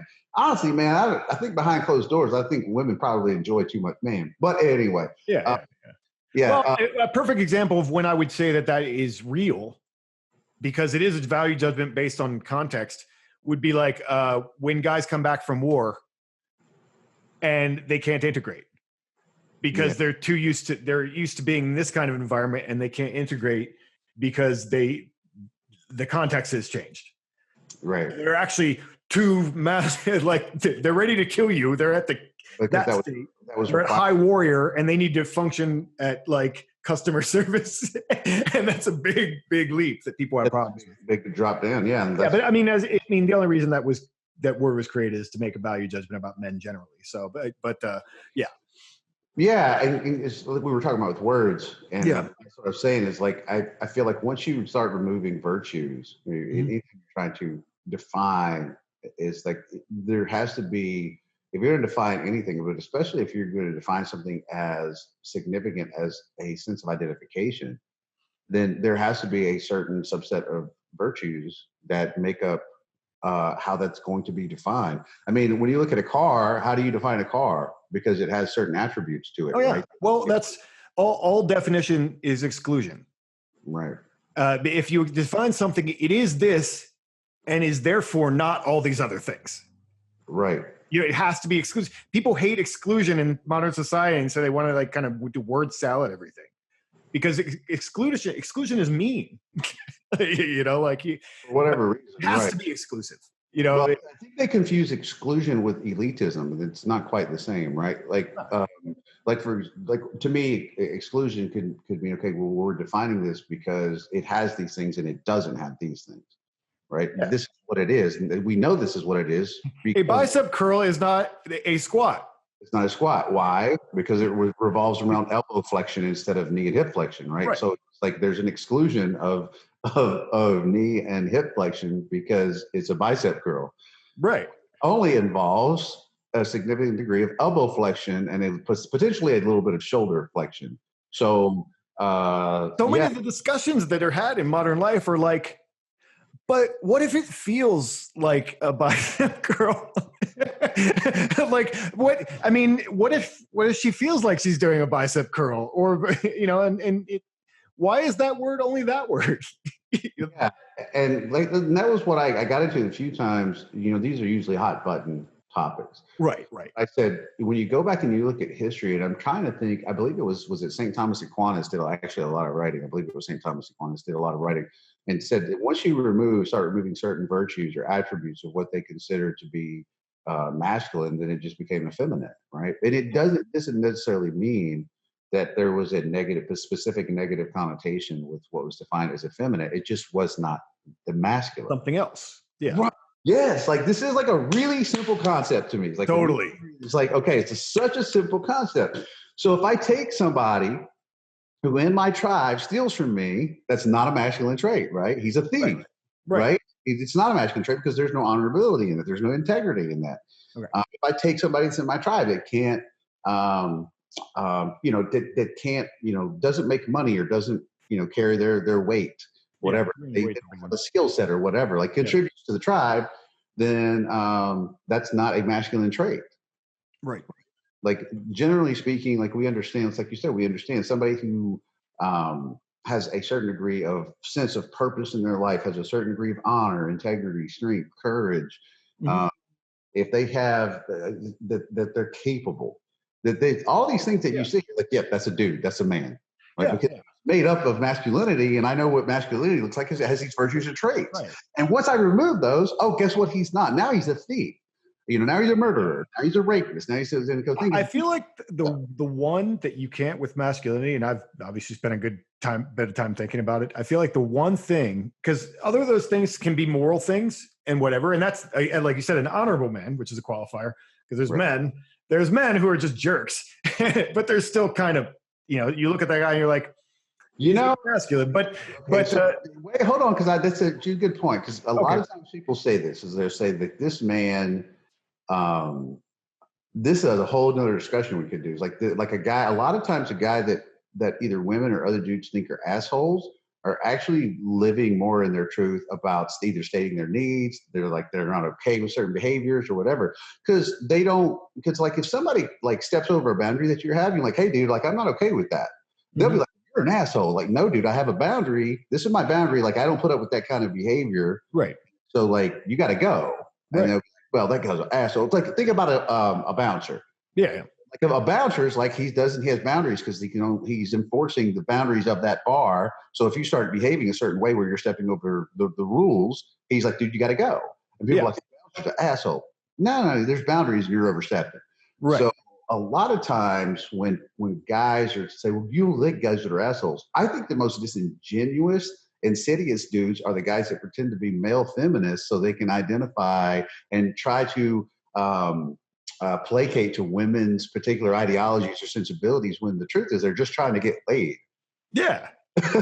Yeah, or they just want affirmation or something. There's a lot of guys who will just really repeat whatever women say back to them. And then they'll go talk to guys and they'll say something completely fucking different. And that pisses me off. I'm like, or a lot of times you'll have, and I've had this happen a lot, is that what a guy says to a lot of other guys around the fire changes as soon as he gets a girlfriend. Like his opinion about the world and how it works and how women are and and then he gets a girlfriend. He's like, oh no, I don't believe that anymore. Like, and then after she breaks up with him, he believes all those things again. Right. So which here's the thing, which means he hasn't developed a strong sense of identity. So you take a guy that a lot of people say, well, this guy's an asshole. A lot of times those guys doesn't necessarily mean they don't need some work, but a lot of times those guys have a strong sense of identity. And they just don't waver from that, right? Like, this is who I am. This is where I am. And here's my needs. So you can either show up and meet my needs and you can respect my boundaries, or you won't be in my life. Right. People that tend to do that have a strong sense of self and tend to also, more times than not, have a respect for other people's boundaries. They're like, hey, respect my boundaries. I respect yours. And then it's the same thing for people who are like, hey, I have these needs in my life. Well, when somebody is like, oh, I don't want to, I can't do that for you. I can't show up for you in that kind of way. Just get rid of them. Yeah. Why do you keep people in your life that are like, if they understand you have needs, whatever the interdependency is within those particular relationships, whether they're friendships or work relationships, or whether they're, romantic relationships or whatever, they're in healthy ones, there's going to be a certain amount of interdependency that occurs in those. It's this opposite of codependency. So there's like, hey, it's like, I got me, but you got to have us too. Like, and I got us too, right? Like, so there has to be some reciprocity. Yeah. Exactly. It's just not the people. Like, one of the things that is like discouraging to me is like this certain amount, you absolutely in a relationship, you should still maintain a certain degree of autonomy. And like I said, a strong sense of self, but we cannot go into a relationship without giving up. If you say, I'm going to be in a commitment, well, that's a commitment is kind of the opposite of freedom in some ways. So like, if you have total freedom, then you're not committing to anything. You're committing to, I'm just doing whatever I want to. But if you're saying, I'm going to have this person in my life, in order to commit to that, then you give up a certain amount of autonomy in order to give to the relationship. There's no other way around it. Right. And there's a lot of, you can't, if you're trying to, I like you can be who you are. And I think what is healthy for people is that to be who you are. But if you're consistently finding that who you are is dysfunctional, then if you're not willing to say, hey, I have some traits about me that are kind of shitty, then you're probably just kind of an immature freaking child. Yeah. Right. And I've come across that, I was one person like, I like who I am and you don't like some of these things about me. And I'm like, yeah, but some of those things about you are really fucking immature. Yeah. Right. And people aren't very self-aware. A lot of people really aren't. Dude, is like just the lack of self-awareness. I'm like, okay, but if you're supposed to be a grown-up, mature adult and you're doing some what I call like hood rat shit, like that people do at like 15 years old or like 16 years old, I'm like, don't give me the whole, okay, like, well, I like me. And I'm like, all of us should be introspective enough to say we have some certain dysfunctional traits and habits that don't mesh well with other healthy people, and that we probably should spend some time working on those. Yeah. Yeah, But I feel like you're being dishonest if you can't admit that, because yeah. and that never goes away. You know, No, like until you die, you have a problem somewhere that you could be yeah, better. like that's the thing, right? Like Yeah, self-development, man. Like it's a never-ending. Like it doesn't go. Like it doesn't stop, right? Like if you're yeah, trying, like I want to become a better human being. I want to be a better man. I want to be a better husband. I want to be a better friend. It's just there's no. You don't wake up one day like, oh, achievement unlocked. I arrived. yeah. I'm good. Yeah. Oh yeah, I got it. It's not like playing Xbox 360 and you're playing Call of Duty and you finally got all the dog tags. You know, like you don't get to collect all the dog tags. So it's a never-ending process. And as you go through that process, one of the things that happens is that there's other experiences and situations and certain valleys that we go through that reveal other things about us. So we're like, oh, that needs some work too. Like, and sometimes you don't realize that till later. You're like, oh, and we end up. This was one I heard from somebody lately that I was talking to and said, sometimes like the lessons that we learn, they're just expensive lessons. Like there's definitely things you probably know this too, Jack. Like you've made decisions about certain situations in your life and you look back on it and you go, I think we try to kind of placate to our feel good emotions at times by having that internal discussion that, well, even if I lost, well, I learned whatever. But my take on that is this too. Sometimes we lose and we already knew the lesson. It was just an expensive lesson to learn because we end up losing people. I think sometimes if we would have been better human beings in those particular situations, we could have cultivate a good relationship with that person situation. I've made plenty of what I call expensive lesson losses in my life where I've lost. And I'm like, I don't do that whole thing. Well, it was meant to be or whatever, because that just means we're living this perfect life. I think we make a lot of fucking mistakes as we go along and then we look back on later and say, I totally wish I could have done that different. Yeah. Right. Like and there's so many things. I've had plenty of those in the last. Or I wish I would have been smarter. Yeah. You know.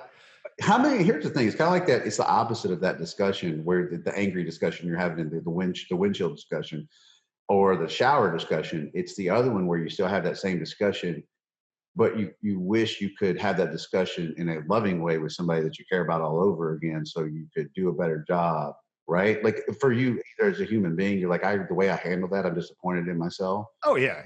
Right. Where you have those same discussions. And those are the ones that hurt. That I feel like stay with you for a long time. Mm-hmm. Where you're like, I would do anything to go back in this moment and have this discussion over and show up with a lot more love and empathy and compassion in that moment to connect with that person. And I mean, I've had that happen where I got my feelings hurt in a conversation. And rather than being able to step away to understand that the person, they weren't trying to hurt my feelings, but what it was is they had some pain, like in their life, and this topic brought that pain out.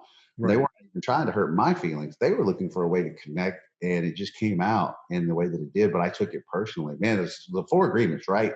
You go back to those 4 agreements. Like one of the ones is don't take anything personally. When you can do your best to try to remove that from situations, you'll find so much clarity in the outcomes at times. It's like you're like, hold on, let me not take this personally and see what's really going on here. But when we get pushed off center emotionally in a moment, right, because we feel attacked or we feel dismissed or like our feelings are made small or insignificant in those moments, then we can become like potentially emotionally volatile with that person. And be like, wow, did you just dismiss my feelings? Are you not validating how I feel this moment? Right. If you step away, most people, you know what Hallen's razor is, right? You know, Hallen's razor, you know, Occam's razor is like the simplest answer usually, right? When Hallen's razor is that most people are not truly malicious, but are just actually stupid sometimes. Yeah, I always try and, I mean, especially like with the stuff that's going on recently, I'm like, I really want to believe that incompetence was that incompetence is incompetence and fear and quick reactions and bad choices. I want to believe that they explain everything, because if they were malicious, then things are really bad. Right. You know. So when you apply Hanlon's razor, Hanlon's razor is like most people are not truly trying to be malicious. They're just kind of stupid in the moment. Yeah. And it's not a truly defining characteristic of a person. And I think sometimes like we have to remember that, like in those moments, in those exchanges where you have somebody and they're like, is this person trying to hurt me? Is like, they're probably not trying to be malicious. It's just a lot of times they're dealing with their own bullshit, and most people are not instinctively trying to hurt you, like emotionally. A lot of times their own bullshit's coming out in that moment and you're taking it personally when you don't realize, hey, are you dealing with something there? Right. that is something I've learned in self-development. I don't always get it right. And that when I get it wrong, it feels really shitty. But it's sometimes when a person when they're wanting to connect, we do a shitty job of this, Jack. It's like when we are hurt, we often do a shitty job of just expressing, I feel hurt because of this.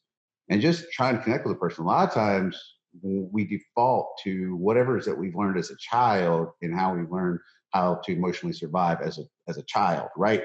So all our framework is built about how we view like relationships and connection and emotional survivability. All that's built from the time that you're really young and your attachment style, right? So that's the framework from that is built in. When we get to the adults, is that we still default to that inner child for emotional survival.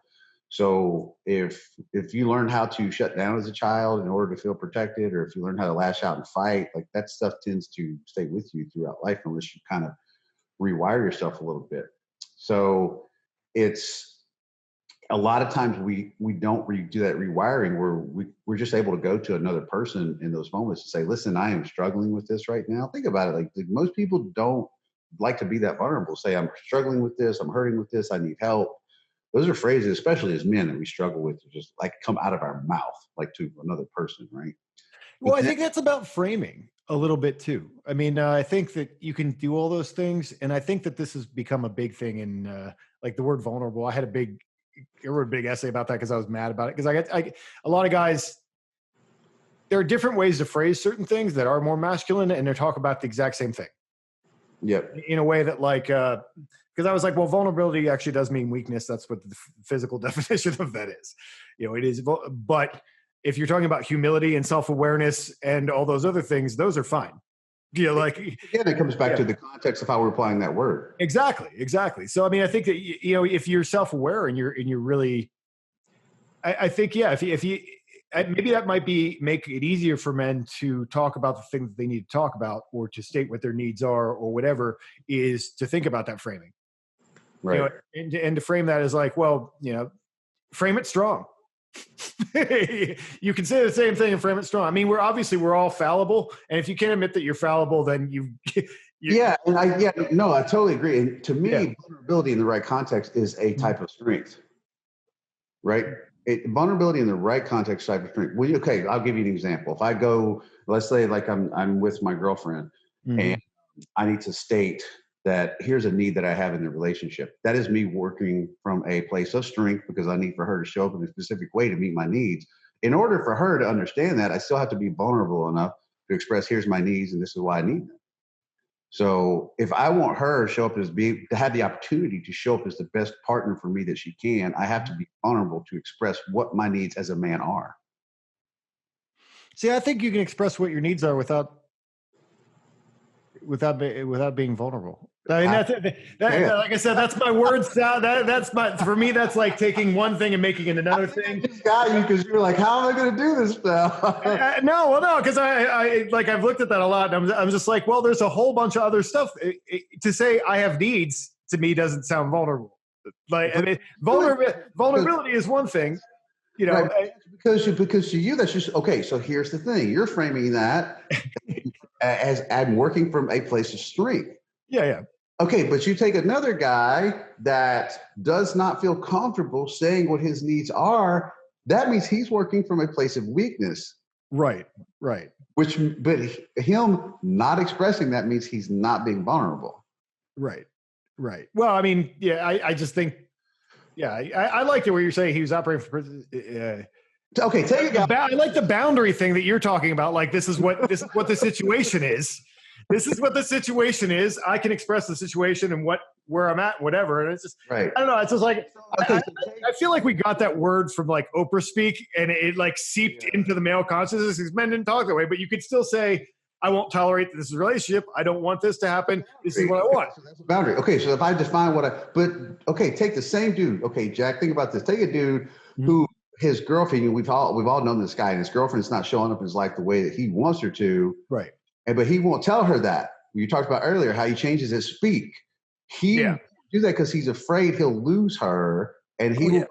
Okay, so he will go through the relationship not having his needs met in order to stay in a shitty relationship because he's not vulnerable enough to say, I need these things in this relationship. that still requires vulnerability. I would say he's not strong enough to say. He's not being honest and living in his truth in the way that you. Okay, so here's the thing. So, like, the thing is, ultimately, you and I are both saying the same thing. What I am, I frame the word vulnerability with a type of strength. Right. Your vulnerability is just you being open enough to say, listen, these are my needs. Here's my boundaries. Here's the truth that I'm living in right now at this moment. And if you can't do that, and what you're saying is, does that take strength? I like it either way. The thing is, I like it either way, because if you say this is a strength that I'm living out of, is that I can be open. So if you remove the word vulnerability and say the strength that I'm living out of is that I can be open enough to state my needs, that I can state, here's my boundaries, to say, this is how I need you to show up for me each day. This is like, tell me how you need for me to show up for you. For you, you're saying that is working from a place of strength. I like that too. Yeah. I think that you can exchange that out and say, I'm working from my place of vulnerability, because vulnerability to me is almost interchangeable with a certain degree of like transparency. It's like, see, when I talk, I got into a thing with this guy, a guy before, and what I really like for that is humility, because and men have always valued humility. That's always been like in all cultures everywhere. Like, you know, a sophisticated man is humble.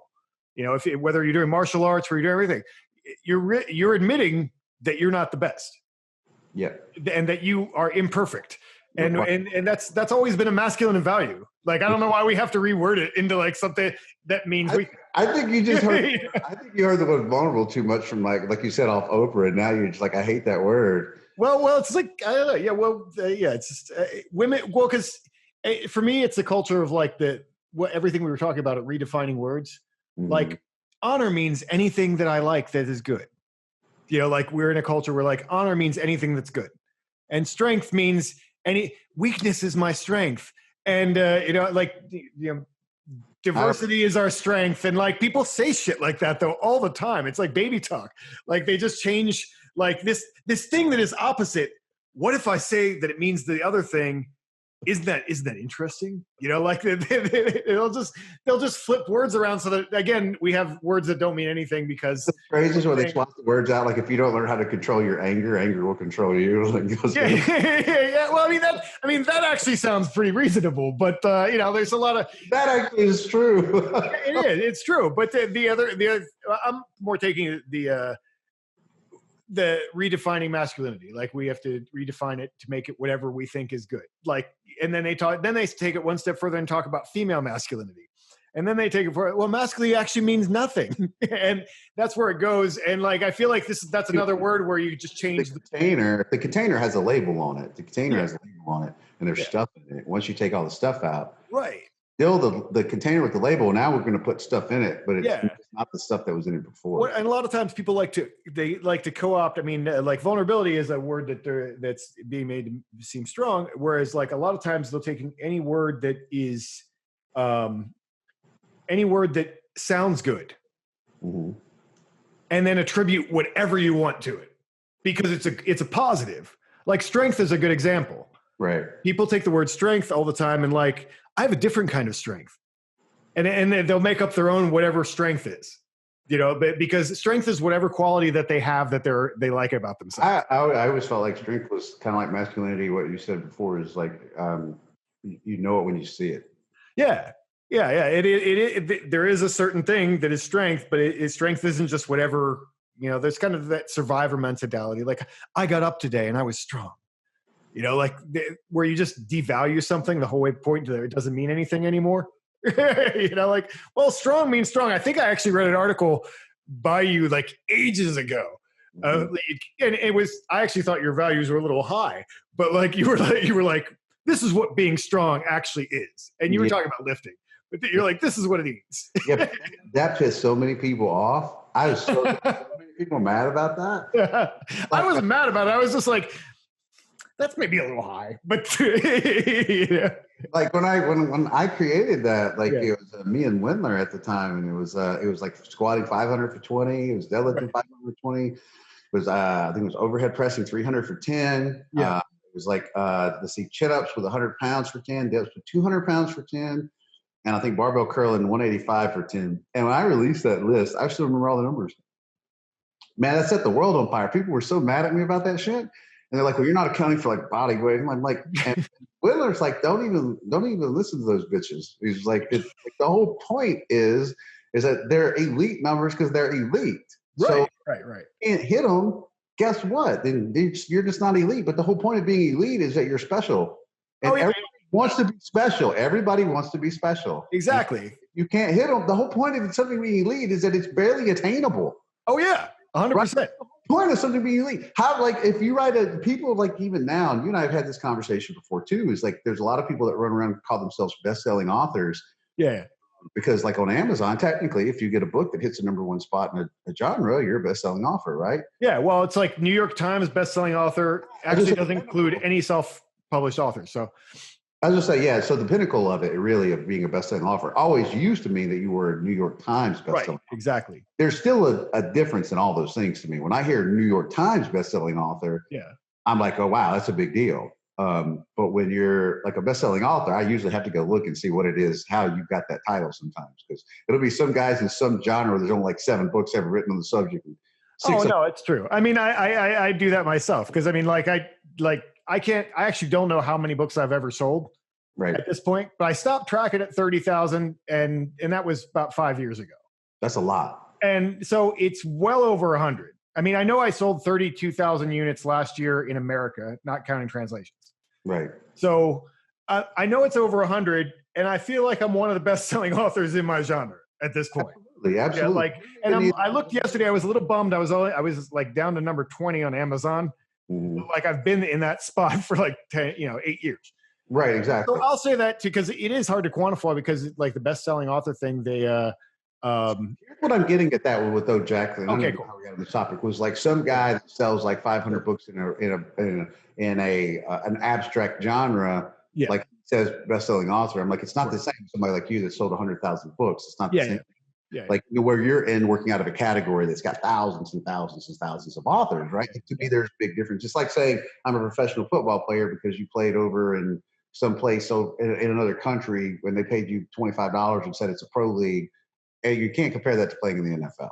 So like these things are like words. I mean, an example that you're familiar with probably is this. What used to drive me crazy, like when the few times that I've been at like a powerlifting meet, and I announced for one of them. I was reading the scores, and it made me crazy because in that world, because there are all these federations and all these different weight classes and all these different things. This is a world record. Like there's every fucking lift is a goddamn world record. I used to power lift, man. Yeah. When I first got in, I didn't understand the concept. And when they'd say it's a world record, they don't mean an all-time world record. They mean a world record for that federation. It's not the same. Yeah. Like in this county on this day, it's a world record. I would be at meets and I'd be, but I've seen, how's that a world record? I didn't understand the concept when I first got into powerlifting. Oh, yeah. How's that a world record when I've seen people squat more than that? Yeah. It's the same kind of thing, right? Yeah. Totally. Because then you have people walking around. I'm a world record holder. Okay, sure. Speaking of books, like I hope to. I'm launching my carb cycling book, my manual, Friday, and I think like I'm gonna put that out on. Like I want the title of like best-selling author. I want a best-selling author title too. Sure. And so I'm not releasing it on Kindle first, but just to have it, it's a nice feather in your hat, right? Yeah. It's a cool thing. Yeah. I mean, like you've hit #1, right? In your category. I'm sure I have at some point. Well, I mean, it's like everybody hits it on the first day. Like you get a whole thousand people buy your book. It's kind of bullshit. It's a long game, I think, more, but. I was gonna say, if somebody has take somebody that like had like a big enough, like a couple million followers, whatever, on social media, released a book and had like enough people like boost it for a few days where it was at #1, and they still get the best-selling author bit. Well, that's the thing. It's pretty subjective at that point because no one really knows the numbers. It's like the thing is, like, I wish in a way that at least on Amazon. Now, Amazon isn't even everything. Because like my books, you can actually buy through Walmart, which I just only recently found it out. Like you can buy my books on Walmart.com. That's awesome. Yeah, it's cool. But because I think they're trying to compete with Amazon, it's so like it's come through a big distributor, so they can get it that way. Ooh. And so Amazon doesn't even count for everything, but for what it accounts for, it would be interesting if you actually see sales numbers. Right. Like, what's the number? Like, okay, did only 30 books sell in this category, and therefore that's number one? That's an example. Like if you were a Yeah. musician, like if you had a gold record or platinum, whatever, it means you had so many sales. Yeah, exactly. And you couldn't have a gold or a platinum. What was gold? Was it 100,000 album sales, or like platinum was 1,000,000?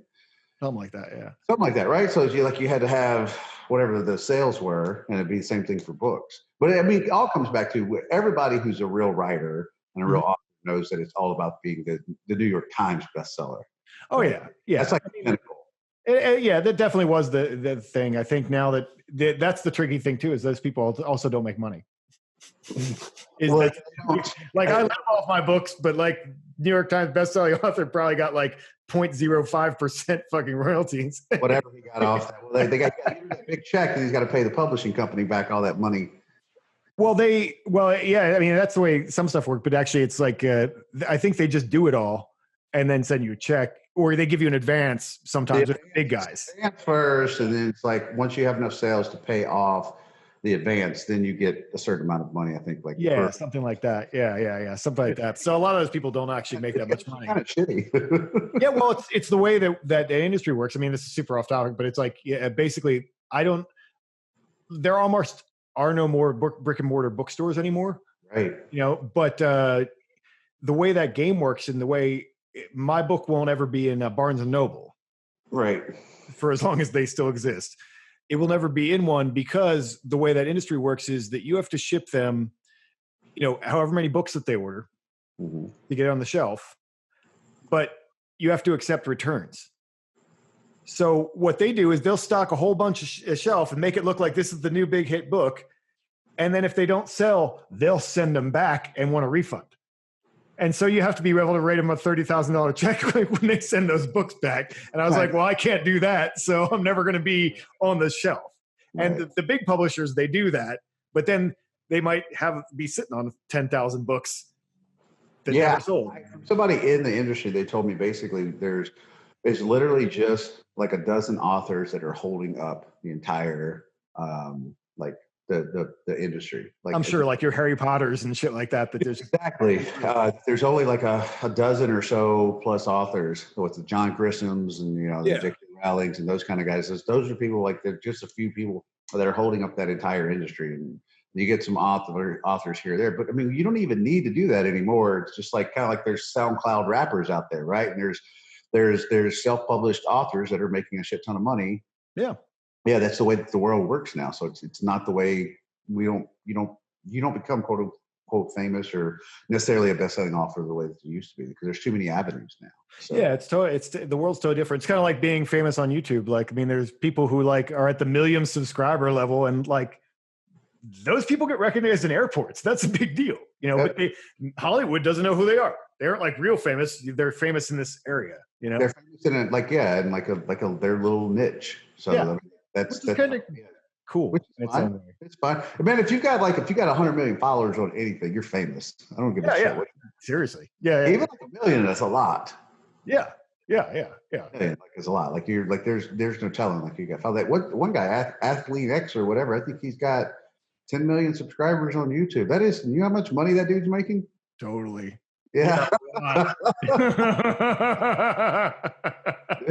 Yeah, that's like an insane amount, like just through AdSense.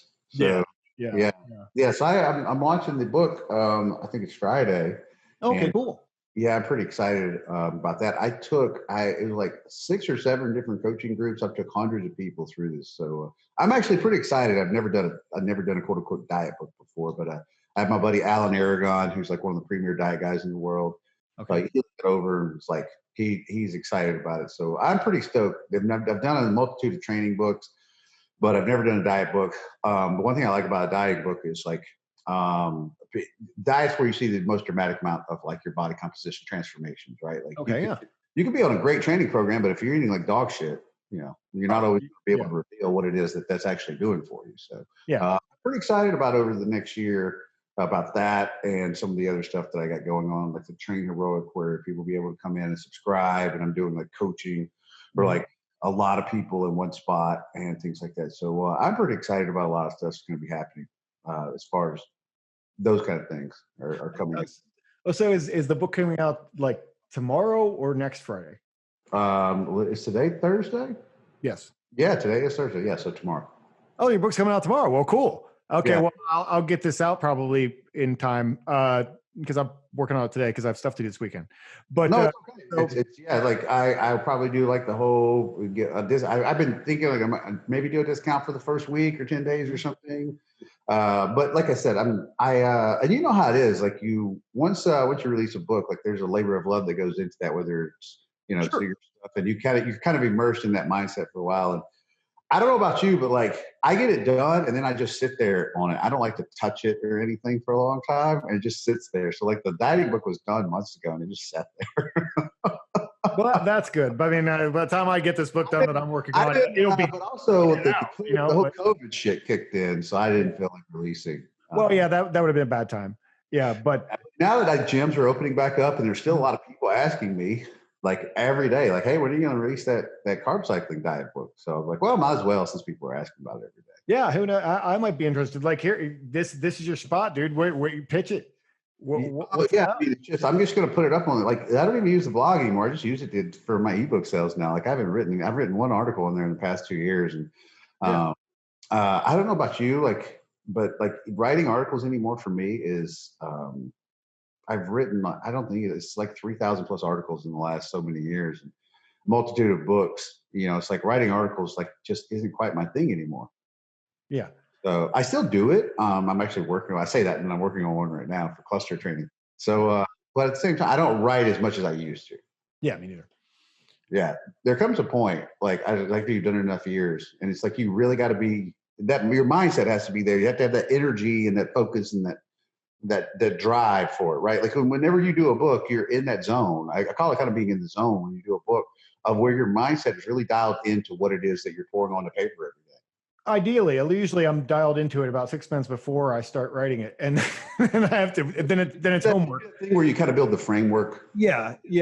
But like, here's the topics I know I want to touch over, and then you end up reading about other stuff related to it, and then you're like, how do I want to potentially put this down on paper, and how do I want to reach out to other people and connect with, and in my own kind of unique special. Yeah, and it takes a while before you get to that place. Yeah.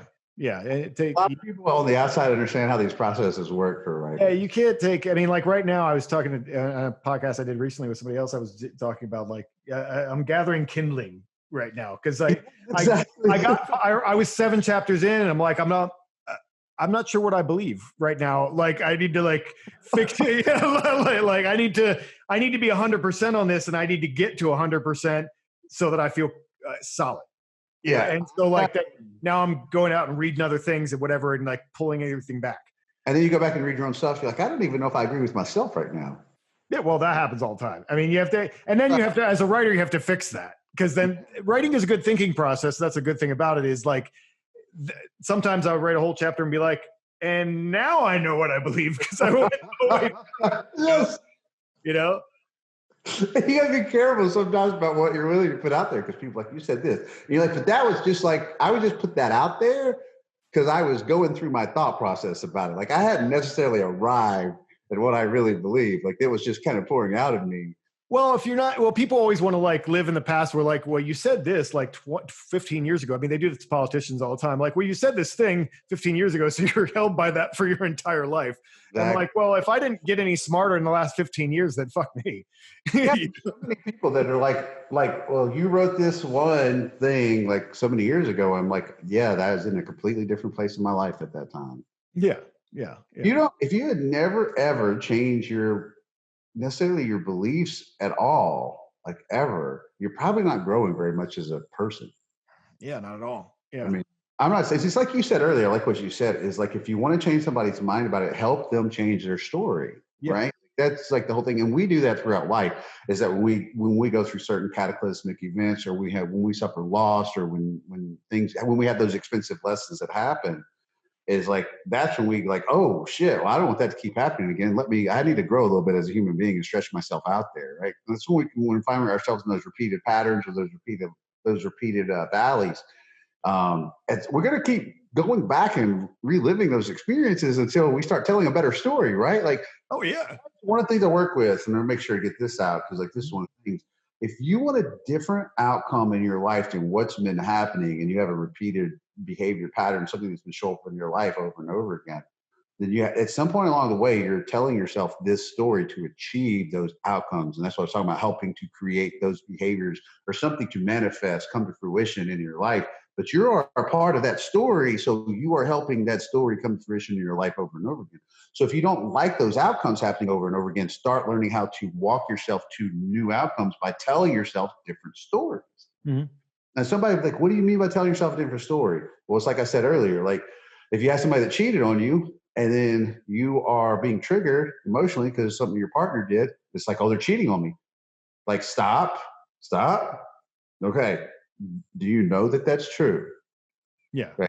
How is it, like, start asking yourself internally, do you know that that's true? How about I go to my partner and go, listen, I'm struggling right now because of some stuff that you did and it reminds me of some things that happened to me. Can we talk about that? Mm-hmm. Now what I'm doing is giving myself a chance to walk to a new outcome. Yeah.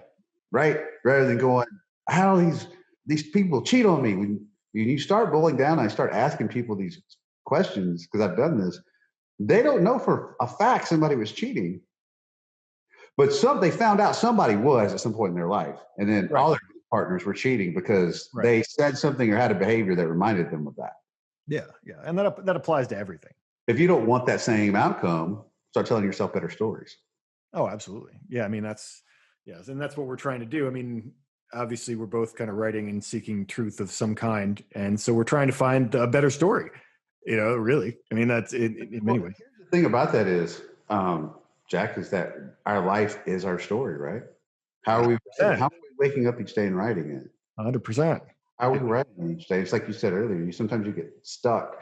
Like you said, right? You have a fucking email. Like every day I was getting up, I was writing the same shit over and over and over. Exactly. Dude, I've been there, man. And it's like one of the worst places that you can be until you get out of that cycle where you're waking up every day reliving that conversation, the same windshield argument, the same shower argument, the same email, the same text. Oh, yeah. You're stuck, and until something to break yourself out of that thought process, you just get stuck in that emotional space. Yeah. I mean, it's good when you're smart enough not to act on that argument constantly, like that's a level of maturity. You're like, but you're still having the argument. And then that's, that's how you're kind of through something, when you're no longer having the field shit goes away. Then you're like, it's far enough gone. And you have to get to that spot. I call it the second thing. Yeah. The second thing. I call it the second thing. Is like when something's really heavy on your soul at the time and you don't have either you haven't had resolution for it or restitution, whatever. You haven't had closure for something. Mm-hmm. Usually when you wake up in the morning, it's the first thing on your mind. Yeah. And when you start moving out of that space into a space of where you're finding some closure for or some healing, it'll become the second thing. Yeah. The second thing. And hopefully then you get to a point where you go through maybe even a week without thinking about it at all. That's ideal. Yes, when you wake up, man. I went through a couple of years ago. We had talked every once in a while. I went through a rough relationship a few years ago with this girl I was with for like 3 years. Mm-hmm. And the best part I found when I was healing was that I'd be like, when I got over the whole thing, it's like it'd be like a week or so would go by and be like, oh, I haven't even thought about her this whole week. Yeah. Oh yeah, that's great. When you're like the thing that you were obsessed with, and you get to the point where you're like, oh shit, I haven't even thought of that. Yeah, I haven't thought about that. That's great. Yeah, that's when you're kind of getting there, right? Like when you really have to think about the fact that you haven't thought about them. Yeah. You're finally getting there. Yeah, I said that in a speech once. I mean, one of the benefits of being older is that you do see this. You've lived long enough that that's the problem that so many kids have, and this is probably, this is today they become shooters sometimes and whatever, but like they have no sense of time.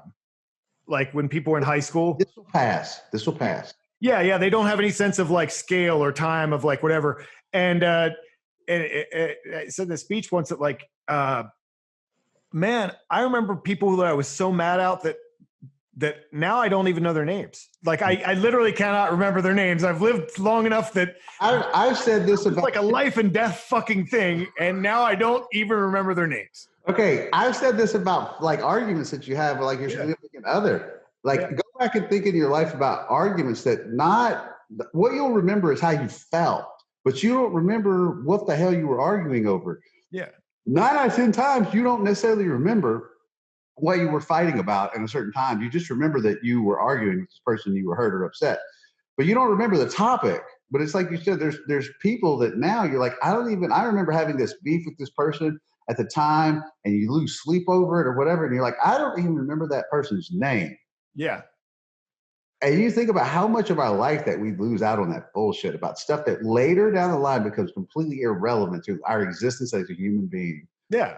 I don't even, like, if you ran across them today, like, you might not either recognize them, or if they talked about, have you ever run into old friends and they talk about a moment that you shared together or did something, you don't remember it at all? Oh, totally. Yeah, I have a shitty memory, so that happens all the time. But If I go home, run into old friends, they're like, remember when we went to blah, blah, blah? I'm like, dude, are you sure you were with me? And they'd be like, yeah, because you did blah, blah, blah. And there might be like one little thing I remember to know that I was there, but the rest of the stuff they're talking about, like, I don't remember that at all. It's weird how you kind of collect certain memories that you remember really well, and then that other people remember from that stuff, but like, they'll talk, I remember you did whatever, and I'm like, I don't, that wasn't me. They're like, no, it was. And like, then they'll talk about other stuff because and then I'll remember something in that story that I'm like, oh yeah, I was there, but then I remember whole other parts of it. Oh yeah. I mean, that happens all the time. I mean, whenever I talk to my mom, she's like, oh, I saw so-and-so. And like, these people knew me when I was like, 18. And I'm like, I don't know who you're talking about. I have no idea who you're talking about. I've lived in like 4 cities and like had like whole groups of friends that have come and gone between there. But to my mom, she's still living in the same place. So that's still like part of her reality. And so it's very strange. Yeah. But, I think that is part of the wisdom, I think, of getting older a little bit, in that you can try to talk to young people about it. Like I was talking, I always like to use the term valleys, or whether, whatever waters that we find ourselves swimming in. And is that I have to remind myself of, up to this point in life, I have a 100% success rate of overcoming all the obstacles that life has put in front of me. There you go. And you have to, sometimes when find yourself in another valley and you're like, man, what the fuck?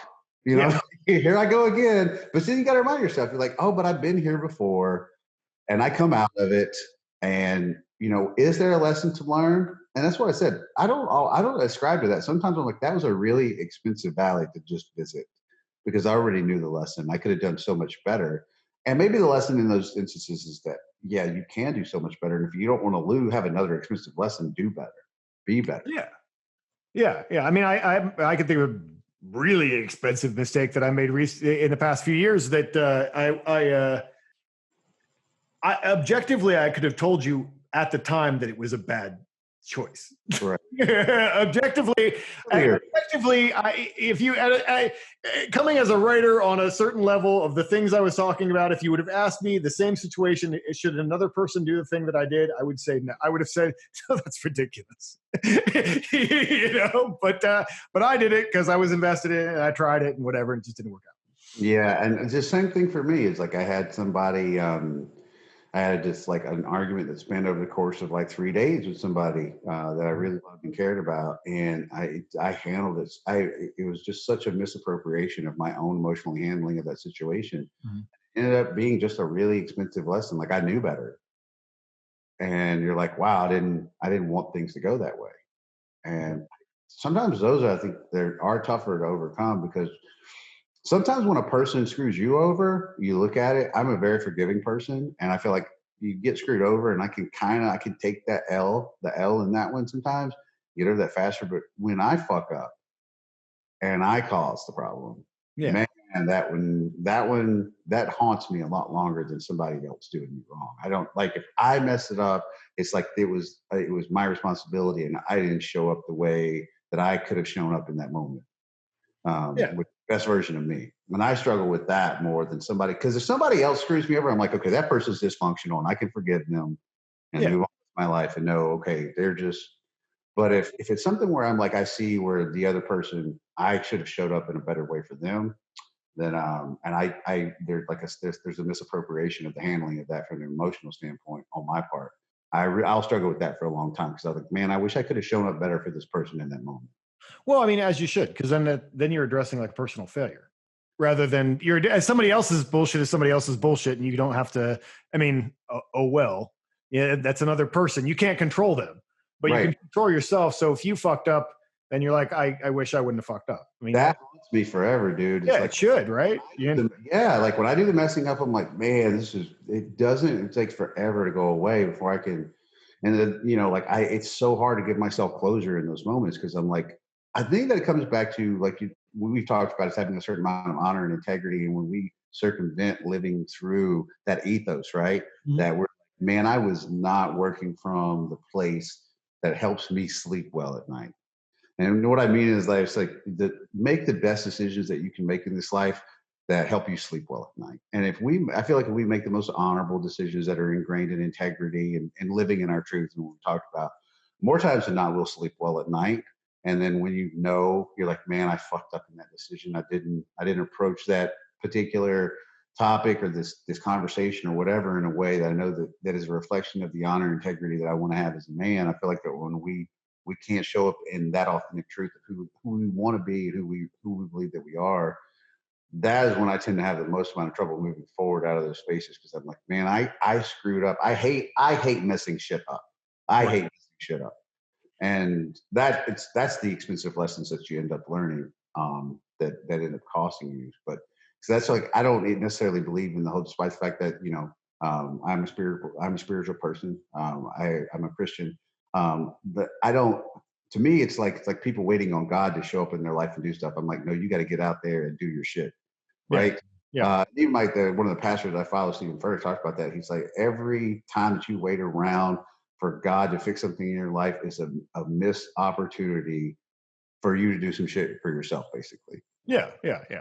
And so that's how I approach those misappropriations, like situations. Like, man, just not showing up as the absolute best version of yourself for those situations. And when you're bringing your own baggage and bullshit to the table, it's like, well, you can find an introspection. That's when stuff in your life tends to fall apart, is when you're not showing up properly. Yeah. Oh, yeah. And it should. I mean, I think my buddy Richard Grannon, I think, said something along those lines. When your actions and words and your lifestyle are lining up what you actually truly believe, then you're probably doing pretty good. Yeah. And it's hard to get there. Oh yeah. Oh, it's yeah. Well, yeah. Anything that's good is hard, right? Anything that's exceptional, we tend to find there's a lot of struggle involved in it. Yeah, that's kind of how it works. That's it. It's like the elitism thing that we were talking about, right? Yeah. Freaking strong, it's hard to get there. But even with personal development, showing up, having amazing people, like everybody says, oh, I want an amazing relationship, right? And I write about that shit a lot. I want an amazing relationship. That's work. That is work, man. You want an awesome relationship with a person? It's work. Oh, yeah. Show up and you're like, oh, I'm so glad I found this person and it's awesome on all levels. You got to do some work.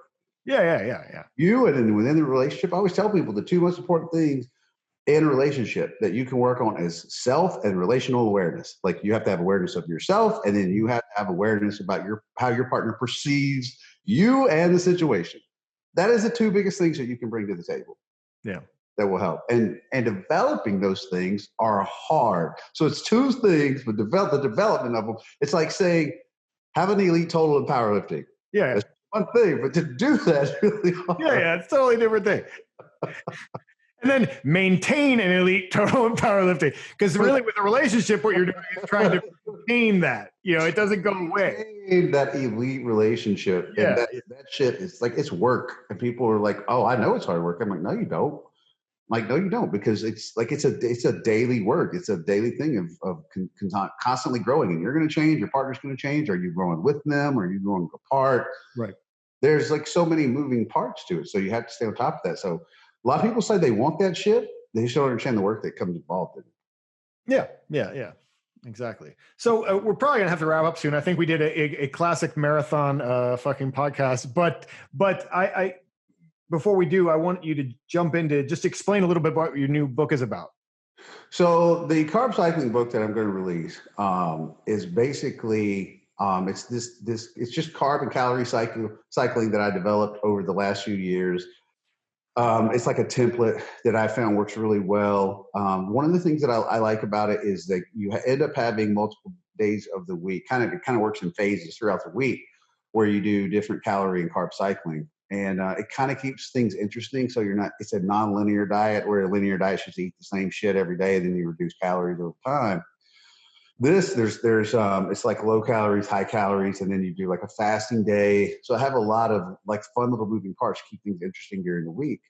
And it's really, really good for people who want to kind of shed that idea that, hey, I can't eat carbs and lose fat. And I've consistently proved that. I mean, we know that through the law of thermodynamics, but there's still a lot of people out there, because keto's been popular for a while now. Mm-hmm. Oh, if you eat carbs, you get fat and stuff like that. So that's another thing that just helps people get over. And I help kind of show in the book is like, it's really all about your calorie management and smart carbohydrate, smart fat management in your diet. So I've had, like I said, I think I put more than 400 people through the diet just in my coaching groups alone. Oh, wow. That have had really good success with it, like across the board.